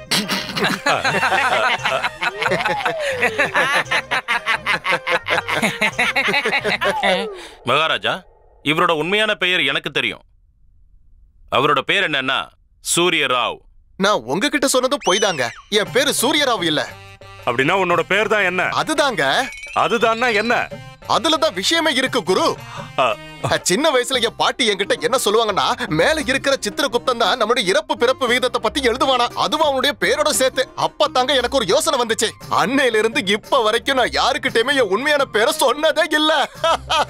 பேரை சொல்லாம இருக்கிறதுக்கும் ஒரு காரணம் இருக்கு. அது என்னன்னு சொல்லட்டுமா? அப்பத்தானே நான் எந்த ஒரு ஆபத்துல இருந்து தப்பிக்க முடியும். ஆமா, எதுக்காக நீங்க பேரை வச்சுக்கல? எதுக்காகனா சித்திரகுப்தனை ஏமாத்துறதுக்காக மந்திரியாரே. இப்ப எனக்கு பேரே இல்லைன்னு வச்சுக்கோங்க. சித்திரகுப்தனால என் இறப்பை எப்படி எழுத முடியும்? எந்த பேரை சொல்லி என் உயிரை பறிக்க வருவாங்க? இப்ப நான் மரணத்துல இருந்து தப்பிச்சிட்டேன். அதாவது என் புத்தியால நான் மரணத்துல இருந்து ஜெயிச்சிட்டேன். இன்னும் சொல்ல போனா கடவுளையே முட்டாளாக்கிட்டேன்.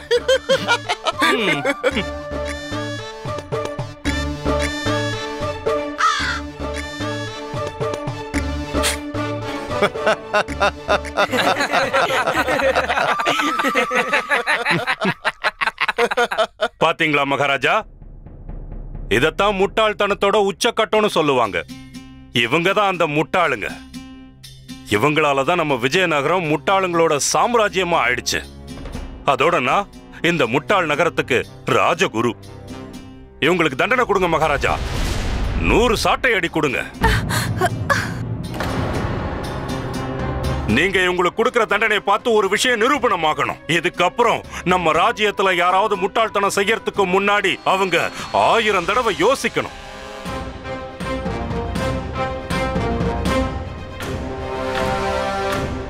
இது ஒரு இக்கட்டான சூழ்நிலை. இங்க நடக்கிறது எதுவும் சரியில்லை. ஆனா வேற என்ன பண்ண முடியும்? உத்தரவு கொடுத்ததே நான் தானே. அதை இப்ப திரும்ப பெறவும் முடியாது. ஒருவேளை ராமகிருஷ்ணன் ஏதாவது பண்றானான்னு பாப்போம். ராஜகுரு சரியா தான் சொல்லிருக்காரு. அவர் சொன்னதுல தப்பே இல்ல. இவங்க எல்லாருக்கும் தண்டனை கிடைச்சுதான் ஆகணும். இவங்க தண்டனைக்கு ஏத்தவங்க தான். இன்னும் சொல்ல போனா இன்னும் ஒரு நிமிஷம் கூட தாமதிக்காம இங்கேயே இப்பவே உங்களுக்கு தண்டனை கொடுக்கணும் மகாராஜா.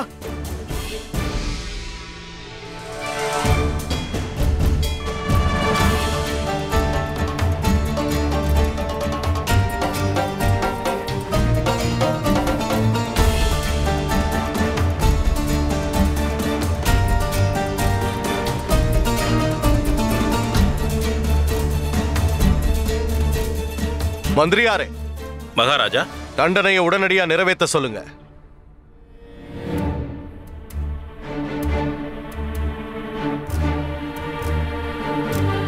சாட்டைக்காரனை வர சொல்லுங்க.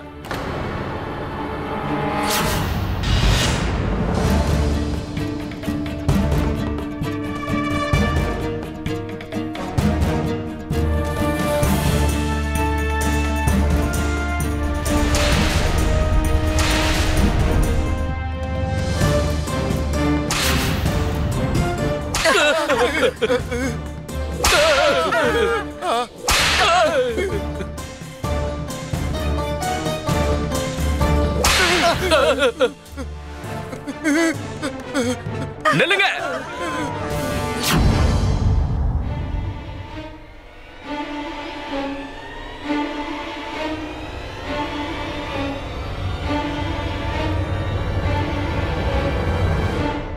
நாம கொடுக்கிற தண்டனையையும் சரியா கொடுக்கணும்ல மகாராஜா. ஏன்னா உங்க உத்தரவுப்படி நாம 8 முட்டாளுங்களுக்கு தண்டனை கொடுக்கணும். ஆனா இங்க 5 பேர் தானே இருக்காங்க. ஒருவேளை இந்த 5 பேருக்கு மட்டும் தண்டனை கொடுத்தோம்னா உங்க கட்டளையை மீறின மாதிரி அர்த்தம் ஆயிடாதா? தண்டனை கொடுக்கறதா இருந்தா 8 பேருக்குமே கொடுக்கணும். இல்லனா இதுல என்ன நியாயம் இருக்க முடியும் சொல்லுங்க? அப்படின்னா நீங்களே சொல்லுங்க. சொல்லுங்க, மீதி 3 முட்டாள் எங்க? நீங்களே போய் அவங்கள கூட்டிட்டு வாங்க. இந்த முட்டாளுங்களோட சேர்ந்து நிக்க வைங்க. மீதி இருக்கிற அந்த 3 முட்டாளுங்களும் கூட இப்போ இங்க இந்த அரசவையிலேயே தான் இருக்காங்க மகாராஜா. அவங்கள ஒவ்வொருத்தரா நான் உங்களுக்கு அறிமுகப்படுத்த போறேன். அந்த 3 பேர்ல மிக சிறந்த முட்டாள் அடியேன் ராமகிருஷ்ணன் தான்.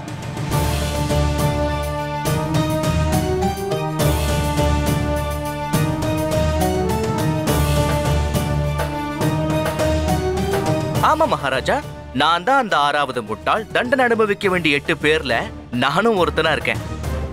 ஏன்னா சிறப்பு வாய்ந்த இந்த அரசவையில உங்களுடைய சிறப்பு ஆலோசகரா பதவி ஏத்துக்கிட்டேன்னா முட்டாள்களை தேடி கொண்டு வரேன்னு முட்டாள்தனமா கிளம்பி போனதால என்னையும் கண்டிப்பா வடிகட்டின முட்டாள்னு தான் சொல்லணும். நிச்சயமா அந்த 6வது முட்டாள் நானா தான் இருப்பேன். எனக்கும் நீங்க தண்டனை கொடுத்துதான் ஆகணும் மகாராஜா. அப்புறம் 7வது முட்டாள் யாரு?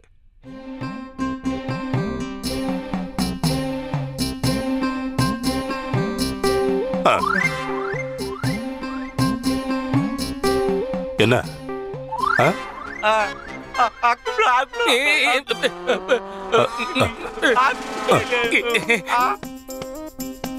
யாரு? என்னோட சிஷ்யர்களான இவங்களா? இவங்கள பார்த்தா உனக்கு முட்டாள் மாதிரி தெரியுதா? ராஜகுரு தாத்தாச்சாரியாரோட சிஷ்யர்கள் உனக்கு முட்டாள் மாதிரி தெரியுறாங்களா? நீ தெரிஞ்சுதான் சொல்றியா? இவங்கள முட்டாள்கள்னு சொன்னா நீ என்னையே முட்டாள்னு சொல்ற மாதிரி. நேரடியா உங்களை தான் சொல்றேன் குருவே.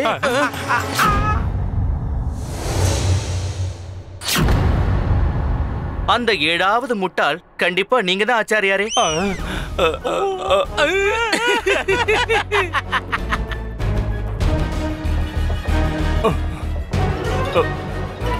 கேட்டீங்களா மகாராஜா? இவன் என்னைய முட்டாளுகிறான். என்ன மிகப்பெரிய பண்டிதர் தாத்தாச்சாரியார, ராஜகுரு குலகுரு தாத்தாச்சாரியாரையே முட்டாள்னு சொல்றான் மகாராஜா. எல்லா வேத சாஸ்திர புராணங்களையும் நான் கரைச்சு குடிச்சிருக்கேன். வித்வான் மகா பண்டிதர் தாத்தாச்சாரியாரை பார்த்து முட்டாளுங்கிறான் இவன். ராஜகுருங்கிற இந்த புனிதமான மகத்துவமான பதவியில இருக்கிற நீங்களே இப்படி ஒரு முட்டாள்தனமான யோசனையை கொடுத்ததே தப்பு தானே? இதை நீங்க தடுக்கவோ இல்ல சரியான அறிவுரையோ சொல்லாம நீங்க இதை ஊக்குவிச்சிருக்கீங்க.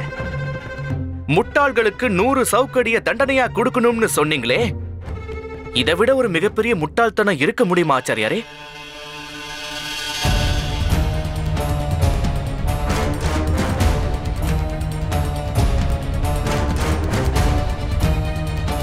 பண்டிதனை ராமகிருஷ்ணா, அந்த 8வது முட்டாள் யாருன்னு தெரிஞ்சுக்க நான் ரொம்பவும் ஆவலோட இருக்கேன்.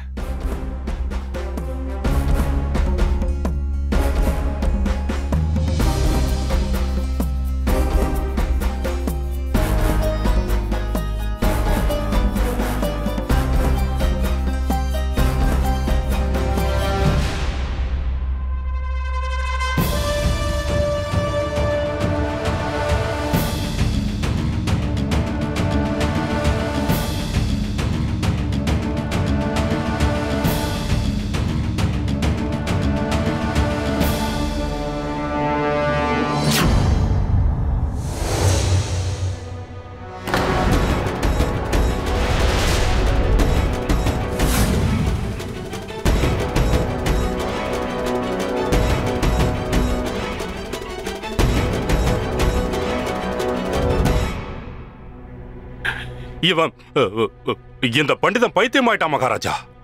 முழுசா பைத்தியமாயிட்டான் மகாராஜா. உங்களையே முட்டாள்னு சொல்லிட்டான் மகாராஜா. மிகப்பெரிய சக்கரவர்த்தி கிருஷ்ணதேவராயரையே இந்த மடைய முட்டாள்னு சொல்லிட்டான் மகாராஜா. நீங்க சொன்னதை நான் சொன்னதா சொல்றீங்க?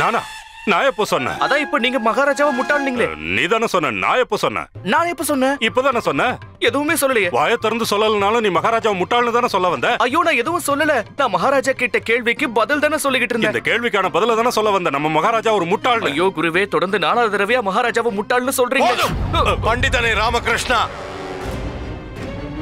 நீ யார் முன்னாடி நின்னு என்ன பேசிக்கிட்டு இருக்கேங்கிறத சுத்தமா மறந்து போயிட்டேன்னு நினைக்கிறேன்.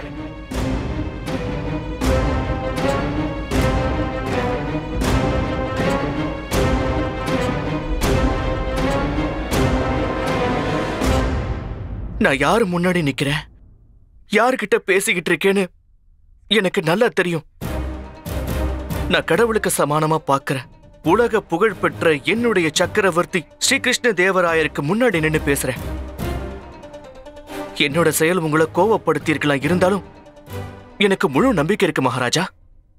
சத்தியத்துக்கும் பொய்யுக்கும் நடுவுல இருக்கிற அந்த ஆழமான இடைவேளைய உங்களால நிச்சயம் புரிஞ்சுக்க முடியும்னு நான் நம்புறேன். இதுக்கப்புறமும் நீங்க என்ன தண்டிக்கணும்னு நினைச்சீங்கன்னா நீங்க கொடுக்கிற தண்டனை எதுவா இருந்தாலும் நான் அதை மனசார ஏத்துக்கிறேன் மகாராஜா. என்னோட ஒரே ஒரு கேள்விக்கு மட்டும் பதில் சொல்லுங்க.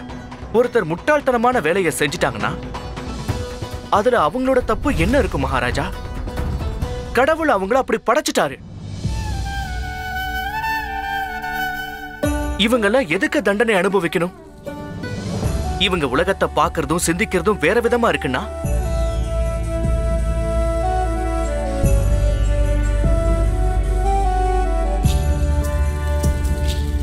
இந்த பையன் கிட்ட நான் ஒன்னும் எவ்வளோன்னு கேட்டேன். 11ன்னு பதில் சொன்னான். இதுல என்ன தப்பு அரசே? பாக்குற பார்வையில தானே தப்பு இருக்கு. ஒன்னு சேர்த்தா 2ன்னு நாம நினைக்கிறோம், ஆனா இவன் 11 நினைக்கிறான். இருக்கிறதுலயே சிறந்த உணர்வு எதுன்னு நான் இவன் கிட்ட ஒரு கேள்வி கேட்டேன். அதுக்கு அமைதின்னு சொன்னான். இதை விட சரியான உண்மையான ஒரு பதில் இருக்க முடியுமா மகாராஜா? நாம எந்த மாதிரி மனநிலையில இருந்தாலும் நம்ம மூளை தொடர்ந்து வேலை செஞ்சுக்கிட்டே இருக்கும். ஆனா இவன் சொன்ன அமைதிங்கிற சூழல்ல தான் நம்ம மனசுக்கும் நம்ம உடலுக்கும் நம்ம சிந்தனைக்கும் ஒரு தெளிவு பிறக்க உதவி செய்யுது மகாராஜா.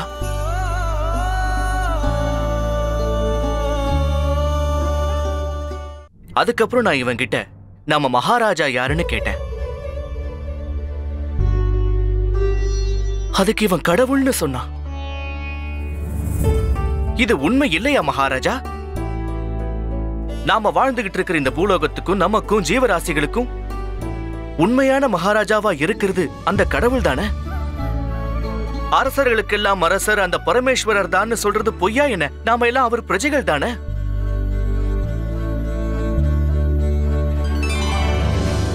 இந்த பையன் ஒரு ராத்திரி முழுக்க கையில தண்ணி எடுத்துட்டு வந்து அவங்க அம்மா பக்கத்துல நின்னுட்டு இருந்திருக்கான்.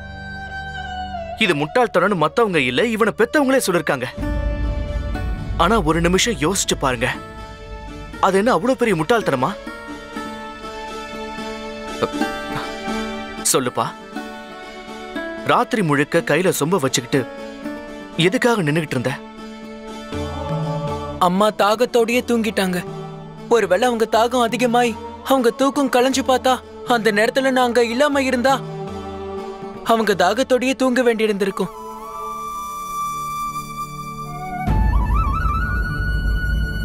இந்த பையனுக்கு அவங்க அம்மா மேல எவ்வளவு பாசம் பாருங்க மகாராஜா. இப்போ இங்க முட்டாள் யாரு மகாராஜா? இந்த பையனா இல்ல நாம எல்லாருமா? இவனை போய் முட்டாள்னு சொல்றோம். இவன் அந்த கடவுளுடைய பிரதிபிம்பம் மகாராஜா. இவன மாதிரி பசங்க இருக்கிறதால தான் கடவுள் இருக்காருங்கிறதே நாம நம்புறோம்.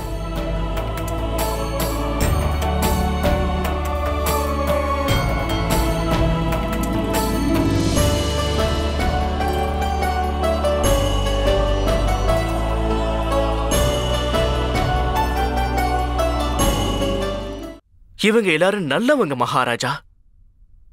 உண்மையிலே நாம இவங்கள மாதிரி ஆட்களை தான் பாராட்டி கௌரவிக்கணும்.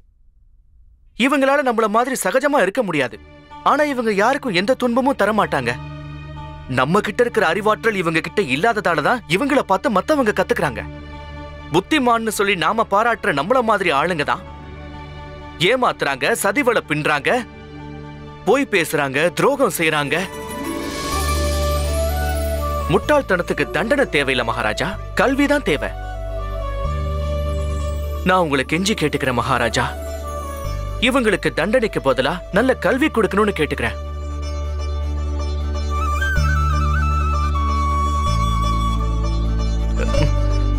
நான் சொல்ல வந்ததெல்லாம் இதுதான் மகாராஜா. உங்க மனசுக்கு இது சரியா இல்லைன்னு தோணுச்சுன்னா நீங்க எனக்கே தண்டனை கொடுங்க.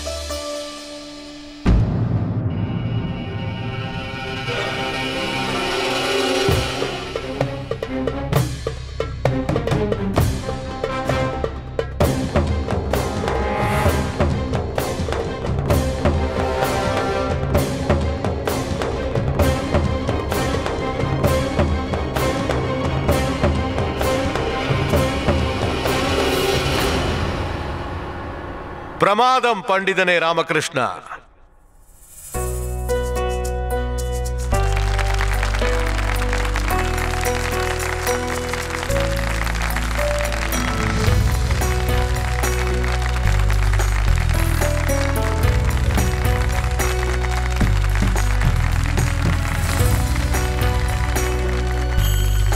பிரமாதம். இப்போ நம்ம அரசபைக்கு விருந்தாளிகளா வந்திருக்கிற இவங்க எல்லாரையும் முழு மரியாதையோட விடுதலை செஞ்சு அனுப்பி வைங்க. உங்க எல்லாரையும் இங்க வர வச்சு நாங்க உண்மையிலேயே ரொம்ப கஷ்டம் கொடுத்துட்டோம். அதுக்காக வருத்தப்படுறேன். மந்திரியாரே, மகாராஜா, அவசர நடவடிக்கையா நம்ம ராஜ்யம் முழுக்க இரவு பாடசாலைகள் திறக்கப்படணும். அங்க உன்னதமான கல்வி வழங்கப்படணும். நம்ம ராஜ்யத்துல இருக்கிற எல்லாருமே படிச்சவங்களா இருக்கணும்னு நான் விரும்புறேன். நம்ம நாட்டு மக்கள்ல ஒருத்தர் கூட கல்வி அறிவில்லாம இருக்க கூடாது. இங்க வந்திருக்கிற நம்ம விருந்தாளிகளுக்கு பரிசுகளை கொடுத்து அனுப்புங்க. முழு மரியாதையோட அவங்கள வீடு வரைக்கும் கொண்டு போய் விட்டுட்டு வர சொல்லுங்க. உத்தரவு மகாராஜா.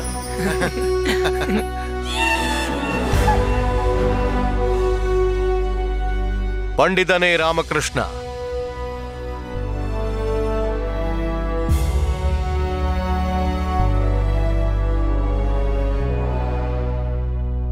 உன்ன மாதிரி ஒரு புத்திசாலித்தனமான ஆலோசகர் இருக்கிற ராஜ்யத்துல முட்டாள்கள் இருக்கிறதுக்கான வாய்ப்பே இல்லை. இன்னைக்கு நான் ஒரு முட்டாள்தனமான காரியத்தை பண்றதுல இருந்து நீ தடுத்துட்ட. அதுக்காக உனக்கு நான் நிச்சயமா நன்றி சொல்லியே ஆகணும். இன்னொரு விஷயத்தையும் என்னால மறக்க முடியாது. விஜயநகர சாம்ராஜ்யத்தோட மகாராஜா கிருஷ்ணதேவராயரோட பேரை உச்சரிக்காமலேயே முட்டாள்னு சொன்னத.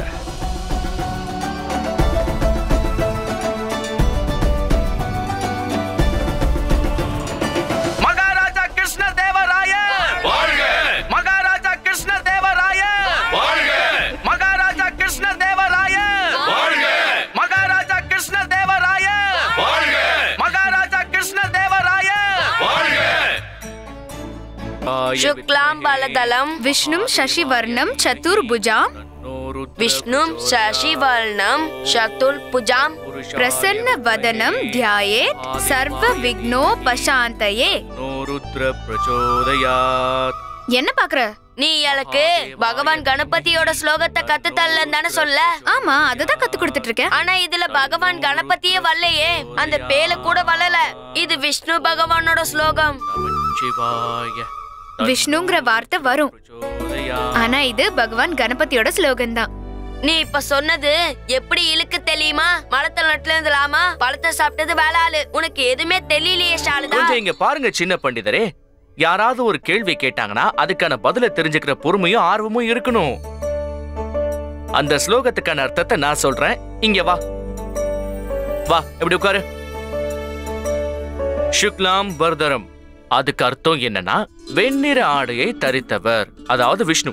அவர் தூண்லையும் இருப்பாரு, துரும்புலையும் இருப்பாரு. அப்புறம் சசிவர்ணம், அவருடைய ஒளி ஆகாயத்துல தென்படுற சந்திரனோட ஒளியை விட ரொம்பவும் பிரகாசமானது. சதுர்புஜாம், அவருக்கு 4 கைகள் இருக்கும். பிரசன்ன வந்தனம், அவரோட அழகான முகத்துல எப்பவும் கருணையும் அன்பும் நிறைஞ்சிருக்கும். தியாகே, வாங்க எல்லாரும் அவரை நோக்கி தியானம் பண்ணணும்னு அர்த்தம். சர்வ விக்னோ பிரசாந்தஹே, இதுக்கு அர்த்தம் என்னன்னா எல்லா வேதனைகளையும் துக்கங்களையும் கஷ்டங்களையும் போக்கக்கூடியவர்னு அர்த்தம். அப்புறம் விஷ்ணுக்கு அர்த்தம் என்ன தெரியுமா? எல்லா இடத்துலயும் இருக்கக்கூடியவர், எல்லாத்தையும் பார்க்கக்கூடியவர். இது பகவான் விஷ்ணுவுக்கும் பொருந்தும், பகவான் கணபதிக்கும் பொருந்தும். அதுக்கப்புறம் என்ன? தியாகே சர்வ விக்னோ பிரசாந்தஹே, இதுக்கு அர்த்தம் என்னன்னா அவரை உண்மையான மனசோட வேண்டிக்கிட்டா ஒருத்தரோட வலி, வேதனை, துக்கம், மனவலி இப்படி எல்லாத்தையுமே போக்கிடுவார்னு அர்த்தம். ஆனா இது கணபதி பகவானுக்கு மட்டும்தான் சொல்லுவாங்க. அதனால இந்த ஸ்லோகம் கணபதி பகவானுக்கு மட்டும்தான் குண்டப்பா, அவருக்கு சொந்தமானது. இப்ப புரிஞ்சுதா?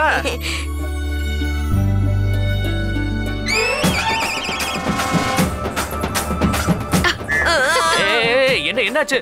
நல்ல செய்தியை கேட்க ஆசைப்படுறாங்களாம். யார்கிட்ட இருந்து? கணபதி பகவான் கிட்ட இருந்ததா? இப்படி யாராவது வேண்டிப்பாங்களா என்ன? இவங்க வர கணபதி சதுர்த்தி அன்னைக்கு நம்ம எல்லாரும் சேர்ந்து பூஜை பண்ணணும்னு சொல்றாங்க.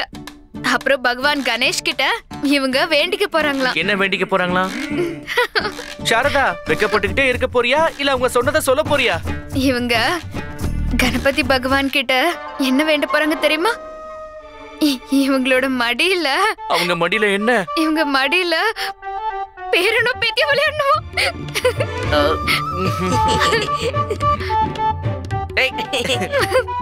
சரி, முதல்ல என்ன வேணுமா அதெல்லாம் தெளிவா சொல்லணும். பேரனா இல்ல பேத்தியா? 2 குழந்தைங்கனாலும் பரவாயில்லையோ? என்னது? ஆனா எதுவா இருந்தாலும் சீக்கிரம், கூடிய சீக்கிரமே நடக்கணுமா? அம்மா கிட்ட நீயே சொல்லு. இது ஒண்ணு லட்டு கிடையாது, பிசைஞ்சு வச்ச உடனே தயாராகிறதுக்கு. இதெல்லாம் காலம் கைக்கூடி வரும்போதுதான் நடக்கும். தலைமையில கத்திய தொங்க விட்டுட்டு அவசரப்படக்கூடாது.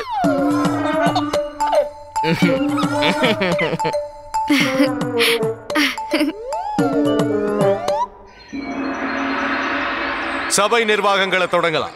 மகாராஜா, தளபதியும் துணை தளபதியும் யுத்தத்திலிருந்து திரும்ப வந்திருக்காங்க. உங்களை சந்திக்கிறதுக்காக அனுமதி கேட்கிறாங்க. துணை தளபதியை வர சொல்லுங்க.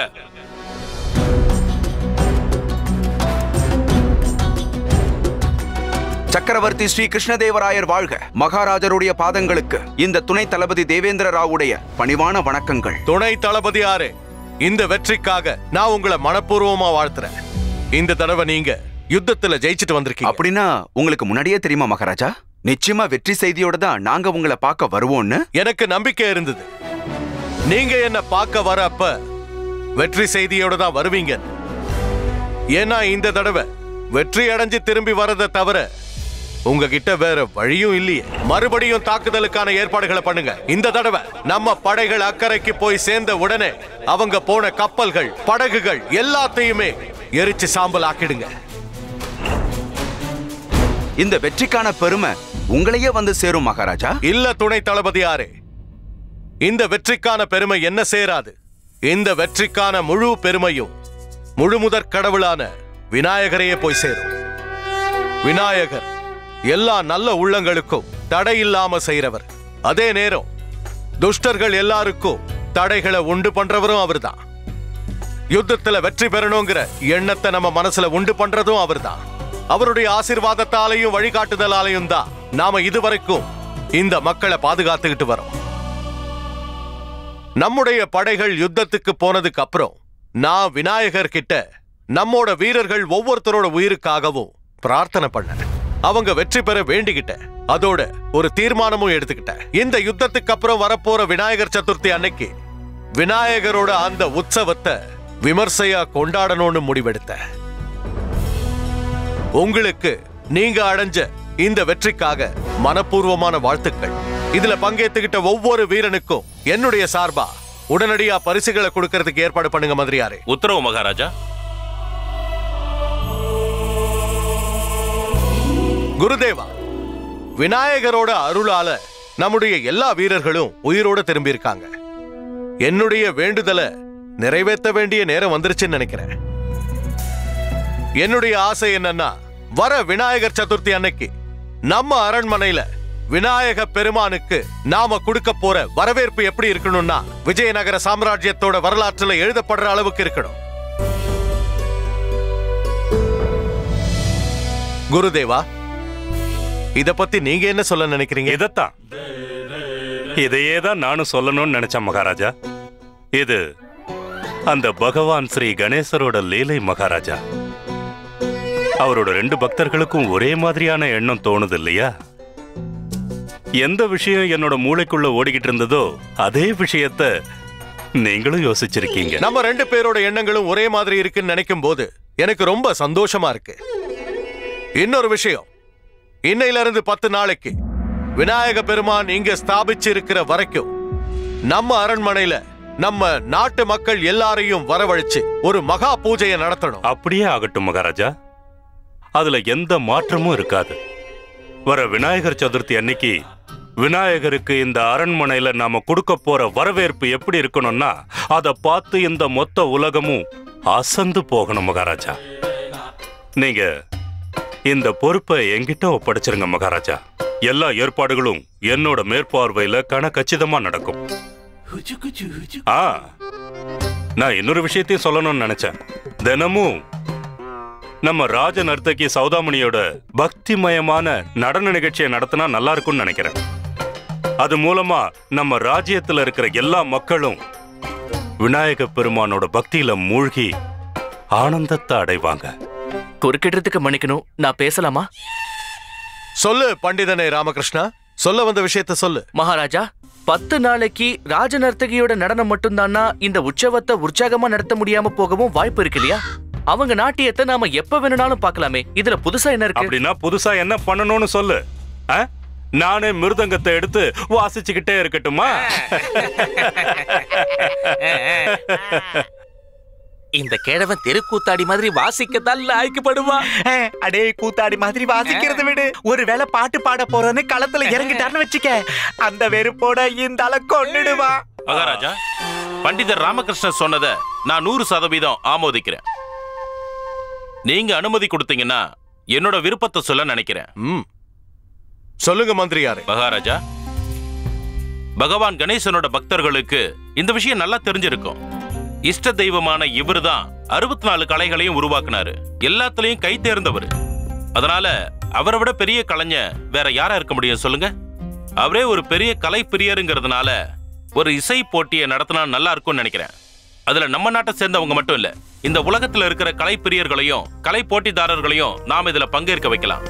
ஒரு சிறந்த இசை போட்டியை நடத்தி சங்கீத மழையை பொழிய வைக்கலாம். அப்புறம் அதுல ஜெயிச்சவங்களுக்கு தகுந்த பரிசை வழங்கி அவங்கள கௌரவிக்கலாம். ரொம்ப அருமையான யோசனை மந்திரியாரே. நீங்க சொன்ன இந்த யோசனையை கேட்டு எனக்கு ஒரு விஷயம் தோணுது. நாம ஏன் பகவான் ஸ்ரீ கணேசருக்கு நன்றி செலுத்துற வகையில சந்திரமணி வைரத்தை சமர்ப்பிக்க கூடாது?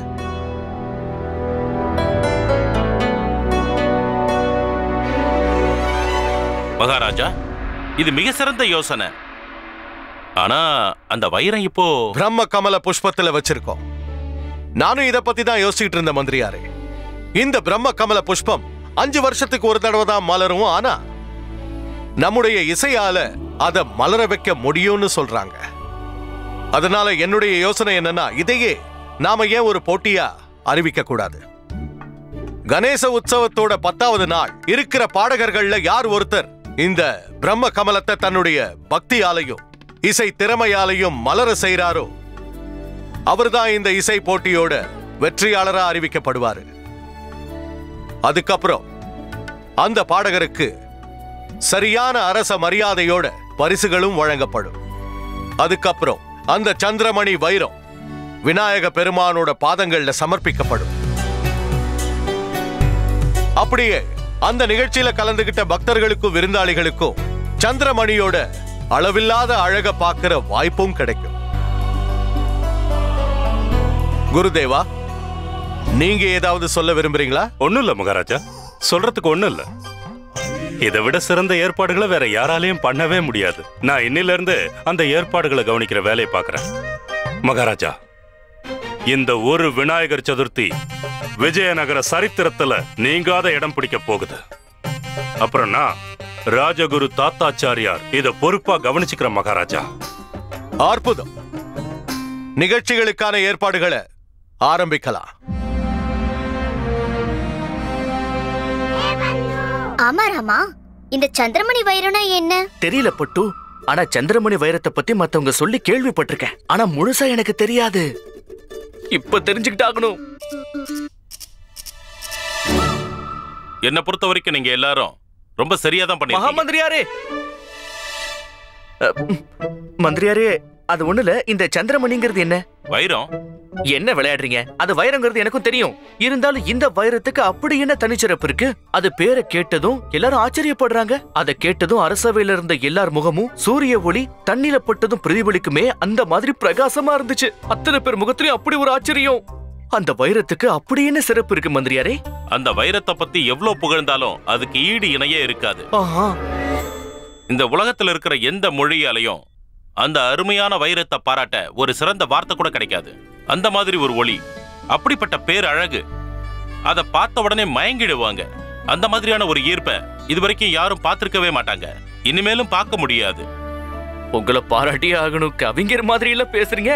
இந்த மாதிரி சாதாரண வைரத்தை இன்னும் அழகாக்கிறதுக்கு உங்களை மாதிரி தான் பேச கத்துக்கணும். சாதாரண வைரமா? சரி பண்டிதர் ராமகிருஷ்ணா, இன்னைக்கு ராத்திரி இந்த மாளிகைக்கு நீங்க தவறாம வரணும். இந்த சாதாரணமான வைரத்தோட தரிசனத்தை ஒரு சாதாரணமான முறையில உங்களுக்கு காட்ட போறேன். சரிங்க மந்திரியாரே.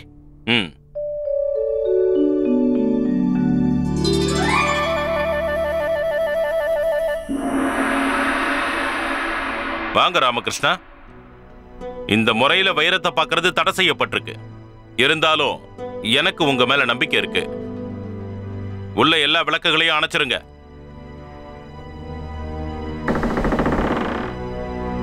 உள்ள போலாமா? கண்டிப்பா.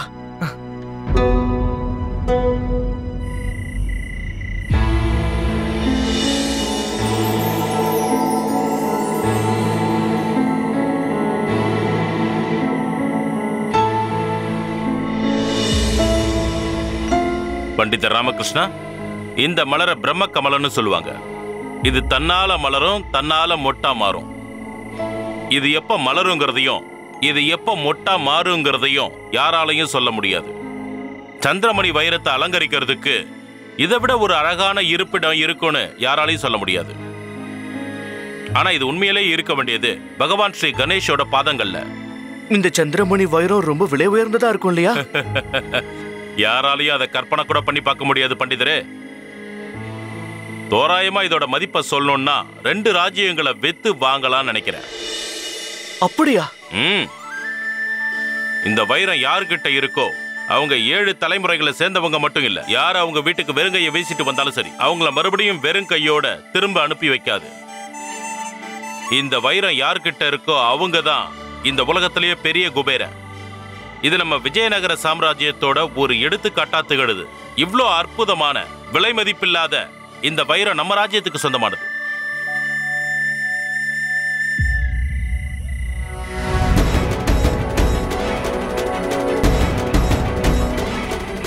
பிரச்சனை ஆரம்பிச்சிருச்சு.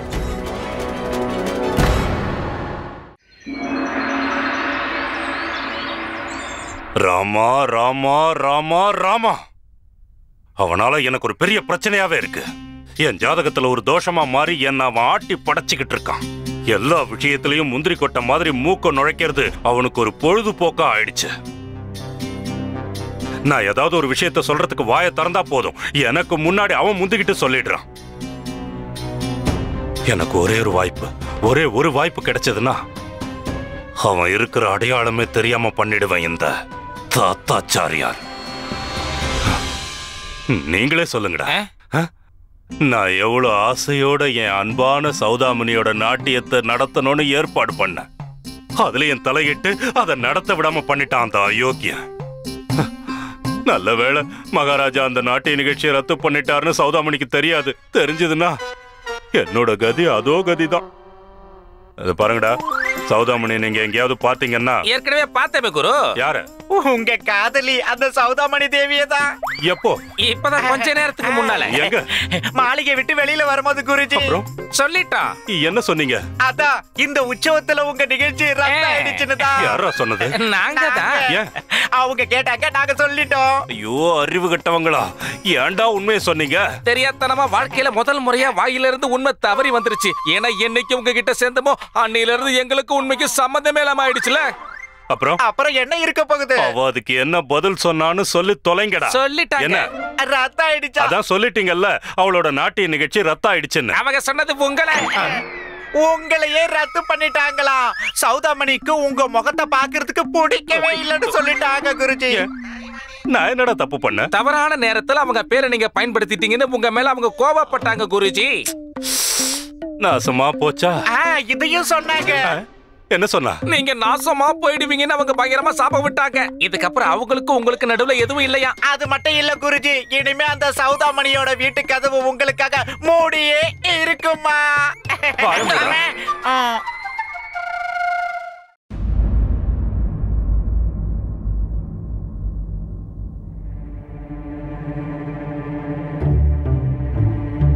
தூக்குங்க.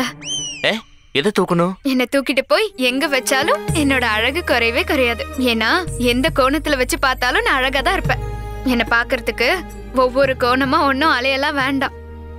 ஏதாவது நடக்கணும் சாரதா, ஏதாவது நடக்கணும். அது இப்படி சுத்திட்டே இருந்தா எப்படி நடக்கும்? வந்து என் பக்கத்துல உட்காருங்க, அப்பதான் நீங்க சொல்றது நடக்கும்.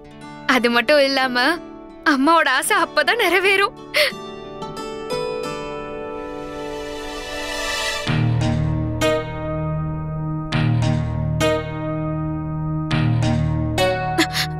இது பெரிய அவமானம். என்னது?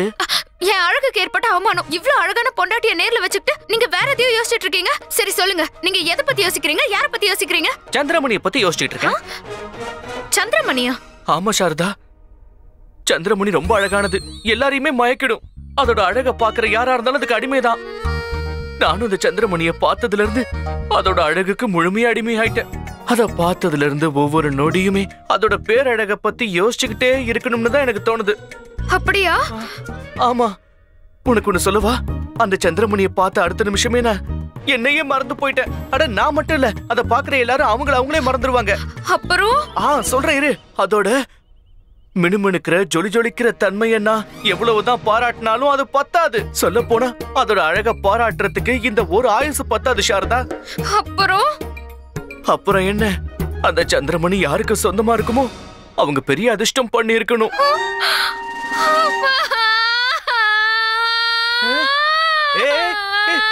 என்னாச்சு உனக்கு?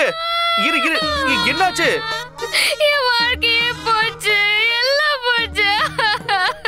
என்ன இவன் நடந்தது எதையுமே சொல்லாமலேயே இவன் என் வாழ்க்கை போயிடுச்சுன்னு ஒப்பாளி வச்சுக்கிட்டு இருக்கா. என்னமா என்ன சொன்னாருன்னு நீங்களே அவர்கிட்ட கேளுங்க. இவன் எதுக்காக அழுவுறான்னு எனக்கு எப்படி தெரியும்? நீங்களே கேளுங்களேன். நீங்க தானே கொஞ்ச நேரத்துக்கு முன்னாடி அந்த சந்திரமணியோட அழக பத்தி சொல்லிட்டு இருந்தீங்க. சரி, அதுக்கு என்ன போ? நான் மோசம் போயிட்டேன், என் வாழ்க்கையே போச்சு. அதுக்கு அப்புறம் என்ன நடந்ததுன்னு சொல்லு. இவரோட வாழ்க்கையில இன்னொரு பொண்ணு வந்துட்டா. அவளோட பேரு சந்திரமணி. கொஞ்ச நேரத்துக்கு முன்னாடி அழக பத்தி எல்லாம் சொன்னாரு தெரியுமா? ஐயோ, சந்திரமணி வைரம். பாத்தீங்களா, மறுபடியும் அவள வைரம்னு சொல்றாரு. அம்மா, வைரத்தோட பேரு தாமா சந்திரமணி. பாத்தீங்களா, கண்ணு மூடிட்டு இருந்தாலும் அவளோட பேரை சரியா சொல்றாரு. வாய் மூடு. கத்தி கிழப்பிடுங்க. முதல்ல நான் சொல்றத முழுசா கேட்டதுக்கு அப்புறமா நீங்க கத்தி எடுத்துக்கோங்க. நான் சொன்னது ஒரு அழகான விலை மதிப்பில்லாத ஒரு அற்புதமான வைரம். இன்னைக்கு அரசவையில என்ன நடந்துச்சுன்னா, சரியான அரச மரியாதையோட பரிசுகளும் வழங்கப்படும். நம்ம அரண்மனையில இந்த தடவை ஒரு மகா பூஜையை நடத்தணும். அதுக்கப்புறம் அந்த சந்திரமணி வைரம் விநாயக பெருமானோட பாதங்கள்ல சமர்ப்பிக்கப்படும். இப்ப என்னோட சந்தேகம் என்னன்னா, சந்தேகம் கூட இல்ல, நான் முழுசாவே நம்புறேன். இந்த மாதிரி அழகான அற்புதமான வைரத்தை வெட்ட வெளியில வச்சா இந்த உலகத்துல இருக்கிற எல்லா திருடர்களுக்கும் திருடவான்னு கூப்பிடுற மாதிரி ஆயிடும். நான் இத பத்தி தான் யோசிச்சுக்கிட்டு இருந்தேன். ஆனா இவ என்னடா நான் சொன்னதை அப்படியே தலைகீழா புரிஞ்சுக்கிட்டு என்னையே சந்தேகப்பட ஆரம்பிச்சிட்டா. இத நீங்க முதல்லயே சொல்ல வேண்டியதானே? நீ முதல்ல தெளிவா கேட்டுக்க வேண்டியதானே? எனக்கு விளக்கறதுக்கு வாய்ப்பு கொடுத்தியா? அதுக்கு முன்னாடி நீயே முந்திக்கிட்ட. என்னமா இவங்க என்ன சொல்ல வராங்கன்னா, அத பத்தி நீ கவலைப்பட வேண்டிய அவசியம் இல்லங்கறாங்க. நீ எதை பத்தியாவது கவலைப்பட ஆரம்பிச்சேனா அது அப்படியே நடந்துருமா. மத்தவங்க விஷயத்துல மூக்கு நுழைக்கிற வேலையே வேண்டாம். அந்த வைரத்தை எப்படி பாதுகாக்கணும்ங்கற பொறுப்பு அந்த மாளிகையோட காவல் அதிகாரிகளோடது, உன்னோடது இல்ல. இதுக்கு மேலயும் அந்த மாளிகைக்கு நீ போய் அந்த வைரத்தை பத்தி யார்கிட்டயும் வாய் திறக்க கூடாது. அமைதியா இருக்கணும். சரி சரி.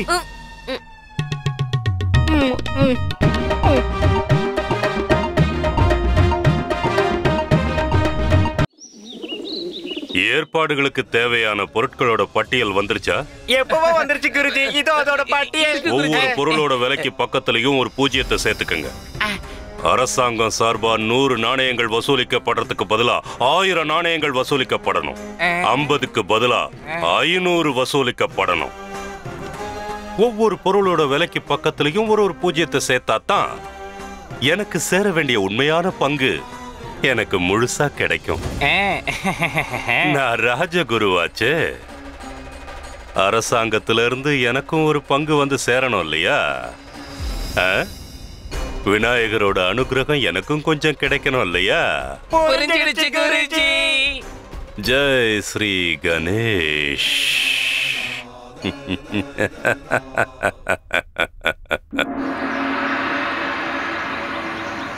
அவ்வளவுதான் மகாராஜா. இதுதான் கடைசி பொருட்களுடைய பட்டியல். உலர்ந்த திராட்சை 40 மூட்டை, பாதாம் 100 மூட்டை, மைதா 5000 மூட்டை, அப்புறம் 6000 பானை நெய், முந்திரி 40 மூட்டை. அவ்வளவுதான் மகாராஜா, பட்டியல் முடிஞ்சிருச்சு. இந்த சின்ன பட்டியலை தயாரிச்சது எங்க குருஜி தான் மகாராஜா. ராமகிருஷ்ணா, மன்னிக்கணும் மகாராஜா, சபைக்கு வர கொஞ்சம் தாமதம் ஆயிடுச்சு. கொஞ்சம் தாமதமா? இந்த அரசவையோட நிகழ்வு 2வது கட்டத்துக்கு போய்கிட்டு இருக்கு. இத தாமதம்னு சொல்ல மாட்டாங்க. அரசவையோட பொன்னான நேரத்தை அவமதிக்கிறதுன்னு சொல்லுவாங்க. நான் சொல்றது புரியுதா இல்லையா? அது சரி, தாமதமானதுக்கு என்ன காரணம்னு நாங்க தெரிஞ்சுக்கலாமா? நான் என்ன செய்யறது குருதேவா? நேத்து ராத்திரி சரியா தூக்கமே வரல. என் மனசு நிறைய ஒரே கவலையா இருந்துச்சு. அதனாலதான் தூங்க முடியல. கவலைப்பட்டாராம். கவலையா? பண்டிதன் ராமகிருஷ்ணன் மாதிரி விசேஷ ஆலோசகரே இப்படி கவலையில இருந்தா தர்பாரை எப்படி நடத்துறது? இந்த சூழ்நிலையில எல்லார விடவும் அதிக சந்தோஷமா இருக்க வேண்டியது நீதானே. ஏன்னா இவ்வளவு பெரிய ஏற்பாடுகள் எல்லாம் நடந்துகிட்டு இருக்கு, எல்லா பக்கமும் கொண்டாட்டங்கள் நிறைஞ்சிருக்கு. அப்படி இருக்கும்போது உனக்கு என்ன கவலை? இல்ல மகாராஜா, பகவான் ஸ்ரீ கணபதியோட வருகையை நினைச்சு மத்தவங்க எவ்வளவு சந்தோஷப்படுறாங்களோ நான் அதை விட அதிக சந்தோஷப்படுறேன். இருந்தாலும் என்ன பண்டிதனே ராமகிருஷ்ணா? இருந்தாலும் சந்திரமணியை நினைச்சாதான் கவலையா இருக்கு. திருவிழா அன்னைக்கு அந்த சந்திரமணியை மக்கள் பார்வைக்காக அரசவையில வைக்கிறது சரியா இருக்குமான்னு சந்தேகமா இருக்கு. ஏன், இதுல என்ன சந்தேகம்? மகாராஜா, அது ஒரு விலை மதிப்பு இல்லாத வைரம். அந்த மாதிரி ஒரு வைரத்துடைய அழக நம்ம வார்த்தையால விவரிக்க முடியாது. அதோட மதிப்பை நம்ம கற்பனை கூட பண்ண முடியாது. அதை இப்படி வெட்ட வெளியில வைக்கிறது திருடர்களுக்கு அழைப்புதல் கொடுக்கிற மாதிரி இல்லையா? இந்த உலகத்துல இருக்கிற கத்துக்குட்டி சின்ன திருடர்கள்ல இருந்து மிகப்பெரிய திறமை வாய்ந்த திருடர்கள் வரைக்கும் அதை திருடிட்டு போக முயற்சி பண்ண மாட்டாங்களா?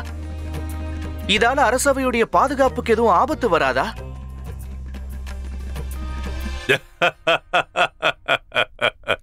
நம்ம சிறப்பு ஆலோசகர் இன்னும் தூக்கத்துல தான் இருக்கார் போல இருக்கு. என்ன பேசுறாருன்னு அவருக்கே புரிய மாட்டேங்குது. முழிச்சுக்கங்க. விடிஞ்சு ரொம்ப நேரம் ஆச்சு. இப்போ அரசவையில இருக்கீங்க, அதுவும் மகாராஜா ஸ்ரீகிருஷ்ண தேவராயர் முன்னாடி.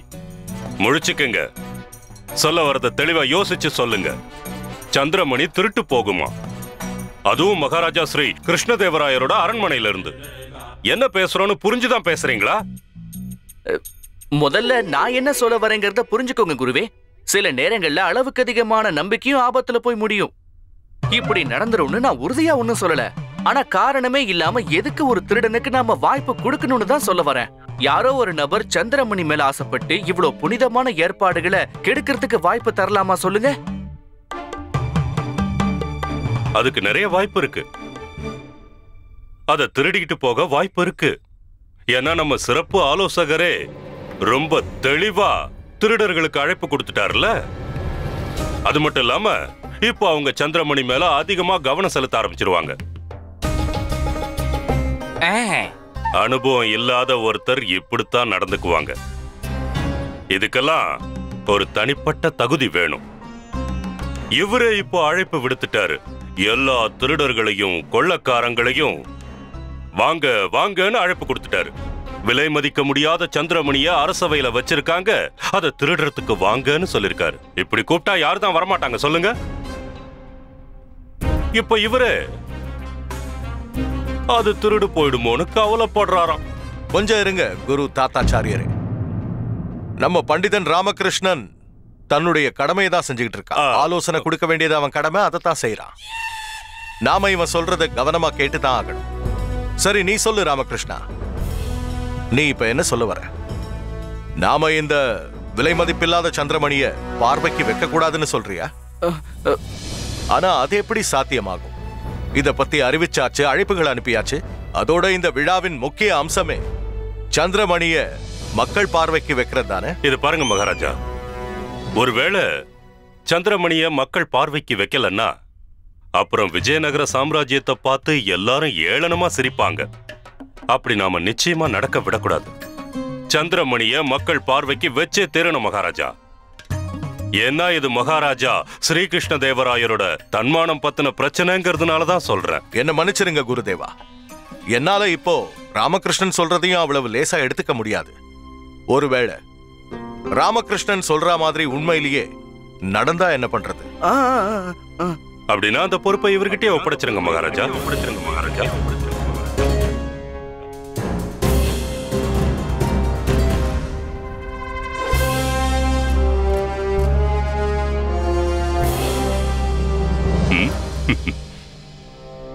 சந்திரமணிய பாதுகாக்கிற பொறுப்பை இவர்கிட்ட ஒப்படைச்சிருங்க.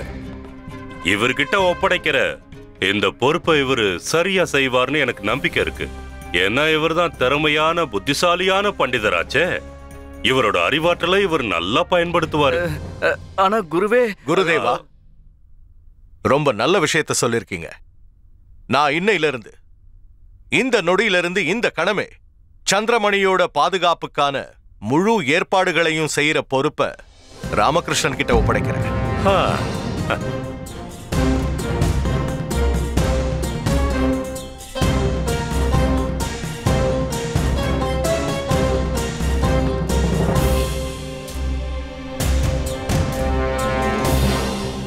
ஆனா பண்டிதனே ராமகிருஷ்ணா, ஞாபகம் இருக்கட்டும், இந்த சந்திரமணி ஒன்னும் சாதாரண வைரம் இல்லை.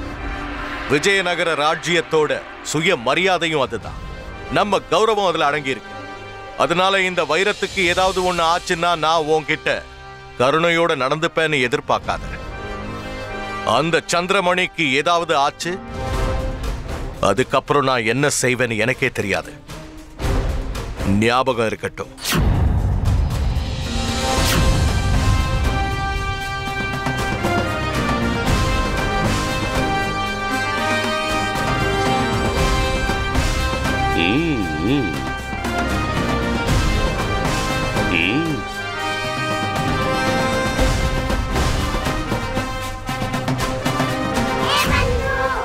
பாத்தியா, பிரச்சனையை நீ வேலை கொடுத்து வாங்கிக்கிற. சந்திரமணி பாதுகாக்கிற வேலை தேவையா உனக்கு? இந்த முறை ஏடா கூடமா ஏதாவது நடந்துச்சுன்னு வை, அப்ப கதையே முடிஞ்சிரும். அப்புறம் நீ, நான், அம்மா, சாரதா, குண்டப்பா எல்லாரும் மண்ணுக்குள்ளதான் இருப்போம். பண்டிதனே ராமகிருஷ்ணா, இது விஷயமா நீ ஏதாவது சொல்ல விரும்புறியா?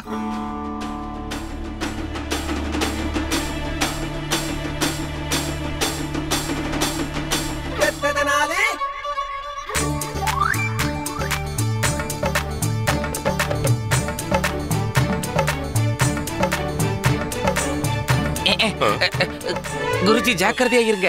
எப்பெல்லாம் இவர் உங்களை பார்த்து சிரிக்கிறாரோ அப்பெல்லாம் உங்க நாடி நரம்பெல்லாம் அடங்கி போற மாதிரி ஏதாவது ஒண்ணு இவர் பண்ணிடுறாரு. குருஜி, இவனோட சிரிப்பை பார்க்கும் போது தெரியுது ஏதோ திட்டம் போட்டு பெருசா உங்களை மாட்டி விட போறான்னு. பாத்துக்கிட்டே இருங்க, அவன் வாயை திறந்து உங்க மண்டை மேல இடி விழும். அங்க பாருங்க, வாயை திறக்க போறான், ஏதோ உங்க மண்டை மேல விழ. மகாராஜாவுடைய கட்டளை அந்த கடவுளுடைய கட்டளைக்கு சமம்னு சொல்லுவாங்க.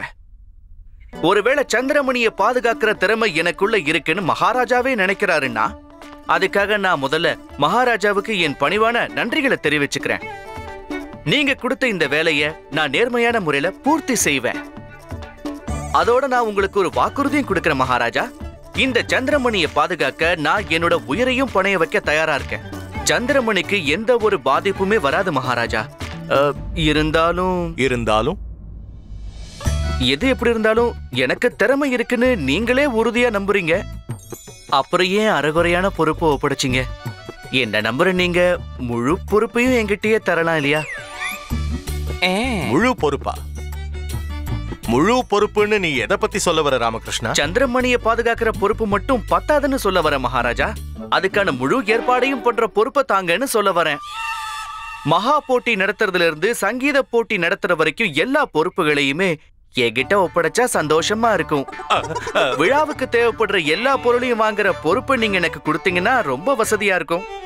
இந்த பிரசாதத்துக்கு எவ்வளவு நெய் தேவை, எவ்வளவு பாதாம், எவ்வளவு முந்திரி, இப்படி எல்லா விதமான கணக்கையும் என்கிட்டயே ஒப்படைக்கணும்னு நான் மன்றாடி கேட்டுக்கிறேன்.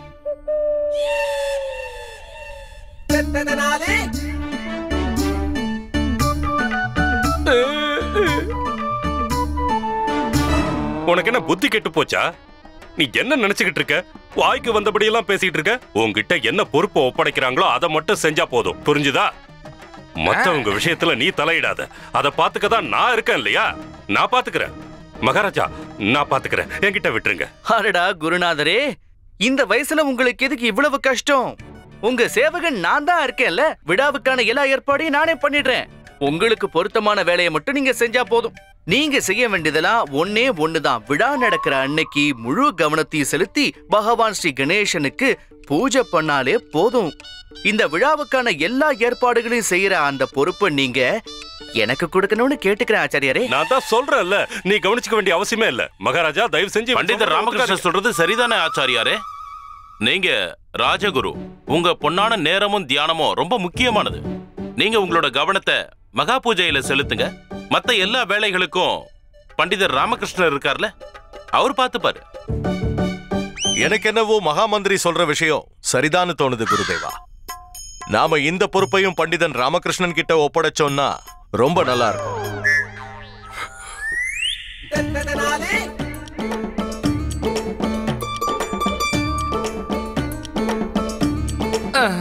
பண்டிதனை ராமகிருஷ்ணா, சந்திரமணியோட பாதுகாப்பு ஏற்பாடுகளை செய்யறது மட்டும் இல்லாம இந்த விழாவோட மொத்த ஏற்பாடுகளுக்கான பொறுப்பையும் நான் உன்கிட்டயே ஒப்படைக்கிறேன். இன்னையிலிருந்து இந்த கடத்துல இருந்து இந்த மாபெரும் விழாவுக்கான மொத்த ஏற்பாடுகளையும் உன் கையில நான் ஒப்படைக்கிறேன். இந்த விழாவுக்கான மொத்த கணக்கு வழக்குகளையும் நீதான் கவனிக்கணும். உத்தரவு மகாராஜா.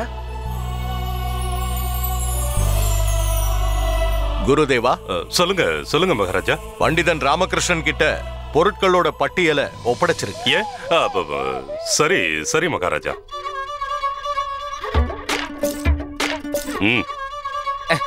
சொன்ன கேட்கணும்.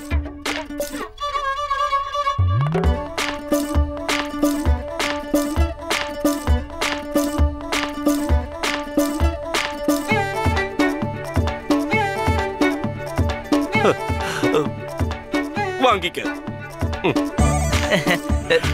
ரொம்ப நன்றி ஆச்சாரியரே.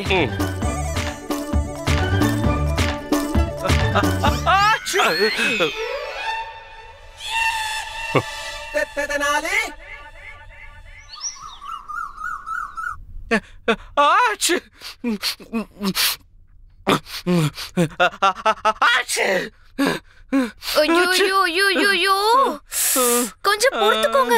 என்ன இது தூக்குங்கன்னு நான் சொல்லுவேன், இன்னைக்கு பொறுத்துக்கோங்கன்னு சொல்றேன். முதல்ல நீங்க பொறுத்துக்கோங்க, அதுக்கப்புறமா தூக்குங்க. எதை தூக்குறது? கஷாயத்தை தூக்கி மடமடன்னு குடிச்சிருங்க, அப்பதான் உங்களுக்கு நிம்மதியா இருக்கும். இந்த விக்கல் தும்மல் இதெல்லாம் யாரால கட்டுப்படுத்த முடியும் சாரதா? இதெல்லாம் எப்ப வேணாலும் எங்க வேணாலும் வரும். இதோ திரும்ப வருது.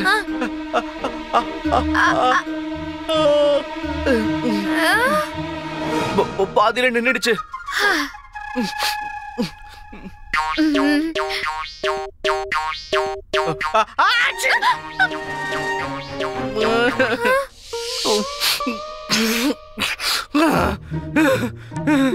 பரவாயில்ல குடி சாரதா, இப்பதான் தும்மல் வரலையே.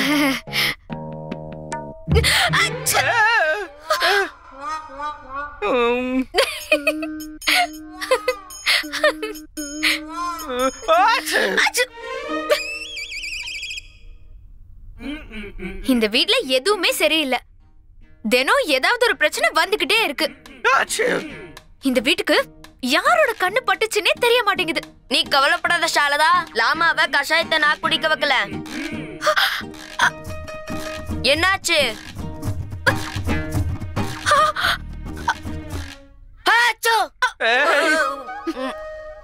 இந்த காலத்து பசங்களுக்கு எதுவா இருந்தாலும் உடனே ஓடிக்கிட்டு ஏன் தான் இப்படி இருக்காங்களோ? லேசான ஜலதோஷம் தான். சீச்சி சீச்சி சீச்சி, மூக்குல இருந்து தார தாரியா ஒழுகிட்டே இருக்கு. என்ன பாருங்க, நான் எவ்வளவு ஆரோக்கியமா இருக்கேன்னு.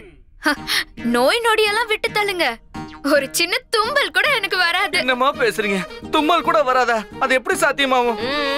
அம்மா அவங்களோட மூக்க முழு கட்டுப்பாட்டுல வச்சிருக்காங்களாம். அது எப்படி வேலை செய்யும் அவங்களுக்கு தான் தெரியுமா. தும்பலுக்காக கூட அது கீழே இறங்கி வராதான். அம்மா துப்பிட்டாங்க.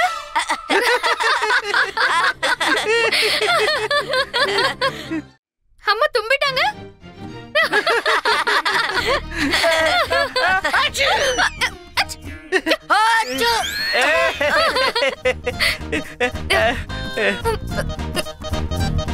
என்னது? இந்த ராமாவாலதான் நம்ம எல்லாருக்கும் இது ஓட்டிக்கிச்சு. இது குடுக்கிற வரைக்கும் இவனை விடாத. கை காலை கட்டி போட்டாவது இந்த கஷாயத்தை வாயில ஊத்தி விடுங்க. இல்லனா அரசவைக்கு போய் எல்லாரும் முன்னாடியும் தும்பிட்டே தான் இருப்பா. என்ன பேசுற? நாளைக்கு நான் விருந்தாளிகள் எல்லாம் போய் வரவேற்கணுமே, நான் என்ன பண்றது? தும்மிக்கிட்டேவா அவங்களை எல்லாம் வரவேற்க முடியும்? சாரதா ஏதாவது பண்ணு. அம்மா தும்மல நிறுத்த ஏதாவது செய்யுமா? என்ன குணப்படுத்தி விடுங்களேன். இசைக்கலைஞர்கள் வர்ற நேரம் ஆயிடுச்சு. குறிப்பா சொல்லணும்னா மேற்கத்திய இசை பாடகி கிளாரா. அவங்களோட பாட்டை கேட்டு மயங்காதவங்களே இந்த உலகத்துல இல்ல.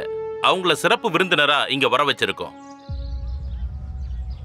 வணக்கம் குருநாதா, நீங்க இங்க எப்படி? நான் எங்க வரலாம் வரக்கூடாதுன்னு உங்ககிட்ட அனுமதி கேட்டுதான் வரணுமா என்ன? இல்ல இல்ல அப்படியெல்லாம் இல்ல. வேற எப்படி? இல்ல அது வந்து என்னன்னா ஒரு சின்ன ஆர்வம். ராஜகுரு அரண்மனை வாயில்ல உங்களுக்கு இங்க என்ன வேலைன்னு யோசிச்சு பார்த்தேன். அது வந்து நான் அதாவது வரவேற்கிறதுக்கு இங்க வர விருந்தாளிகளே எங்க குருஜி சுயமா வரவேற்கிறதுக்கு இங்க வந்திருக்காரு. இதுல உங்களுக்கு என்ன பிரச்சனை பண்டிதரே? என்ன சொல்றீங்க நீங்க? அதுல எனக்கு என்ன பிரச்சனை இருக்கு போகுது? என்கிட்ட தான் பொறுப்பு ஒப்படைச்சிட்டாங்களே. மகாகுரு இதை செஞ்சாருன்னா அவருக்கு நல்லாவா இருக்கும்? அதைத்தான் யோசிச்சு பார்த்து கேட்டேன். அத பத்தி எல்லாம் கவலைப்பட வேண்டிய அவசியம் உங்களுக்கு இல்லவே இல்ல. இந்த காரியத்தை செய்யறதுக்கே எங்க குருஜிக்கு ஆட்சேபனை இல்லனா நீங்க எதுக்கு தேவையில்லாம உங்க மண்டையில போட்டு அதை குழப்புன்னு குழப்பிக்கிட்டு இருக்கீங்க? இவரு நினைச்சாருன்னா எவ்வளவு வேணாலும் கீழே இறங்கி வருவாரு. சரிதானே குருஜி? இல்ல எங்க குருஜி வந்திருக்கிறது அந்த வெளிநாட்டு பாடகியோட அழக ரசிக்க நினைச்சுக்கிட்டு இருக்கீங்களா? இல்ல ஒரே ஒரு விருந்தாளி அழகா பார்த்து ரசிக்க ஏன் வர போறாரு? கொஞ்சம் மூளை இருந்தா அதை பயன்படுத்தி பாருங்க. அந்த மாதிரி எதுவும் இங்க கிடையாது. அப்படி இல்லடா கனி, இவங்க என்ன நினைக்கிறாங்க தெரியுமா? நம்ம குருஜி அந்த வெளிநாட்டு பாடகை வரவேற்கிறதுக்காக ராத்திரி எல்லாம் தூங்காம முழிச்சுக்கிட்டு இருக்காருன்னு நினைச்சுக்கிட்டு இருக்காங்க. இதுக்காக தான் காத்துக்கிட்டு இருக்கிறதா நினைச்சுக்கிட்டு இருக்காங்க. என்னதான் இருந்தாலும் வரப்போறவங்க வெளிநாட்டு பாடகியாச்சே, வரவேற்ற மாதிரியே இருக்கும், பார்த்த மாதிரியே இருக்கும்.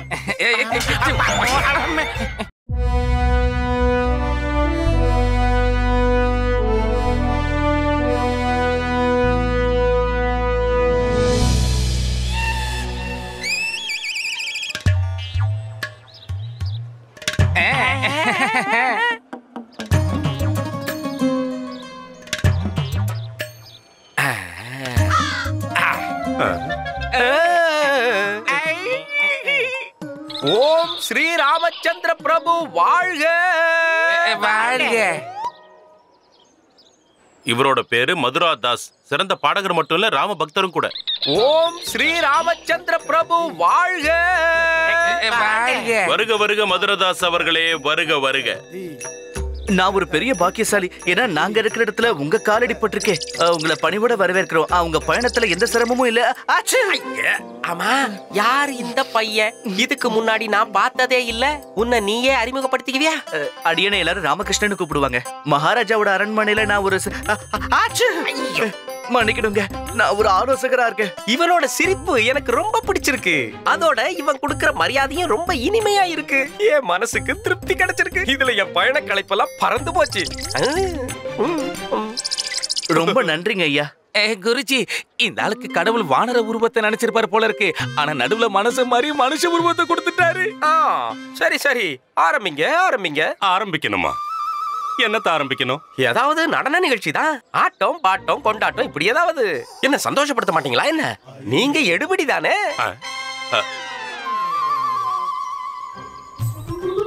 எடுபடியா? என்ன பார்த்தா உங்களுக்கு எடுபடி மாதிரியா தெரியுது? நான் அரசவையில ராஜகுரு பதவியில இருக்கேன். நான் தான் ராஜகுரு தாத்தாச்சாரியார். அப்படியே பொசுக்கிடுவேன். மன்னிச்சிருங்க பிரபு, மன்னிச்சிருங்க. எனக்கு எப்படி தெரியும் நீங்க தான் தாத்தாச்சாரியார்னு? இந்த விருந்தாளிய அவரோட அறைக்கு கூட்டிட்டு போங்க. ராமா, என்ன ஆளுவ?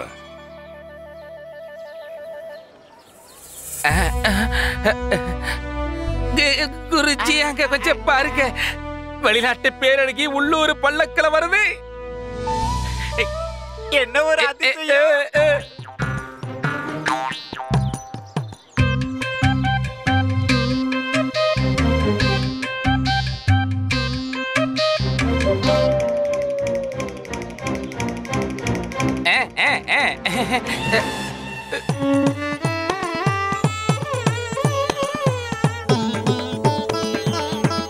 கர்நாடக சங்கீதத்துல பெரிய வித்வான் தான் இந்த யோகேந்தர் ராவ். பெரிய புகழ் பெற்றவர். ஆனா இவர்கிட்ட ஒரு பிரச்சனை இருக்கு.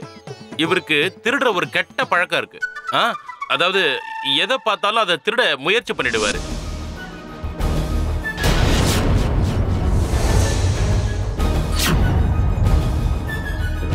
அதுக்காக இவர் திருட இல்ல, அதோட அது அவரோட எண்ணமும் இல்ல.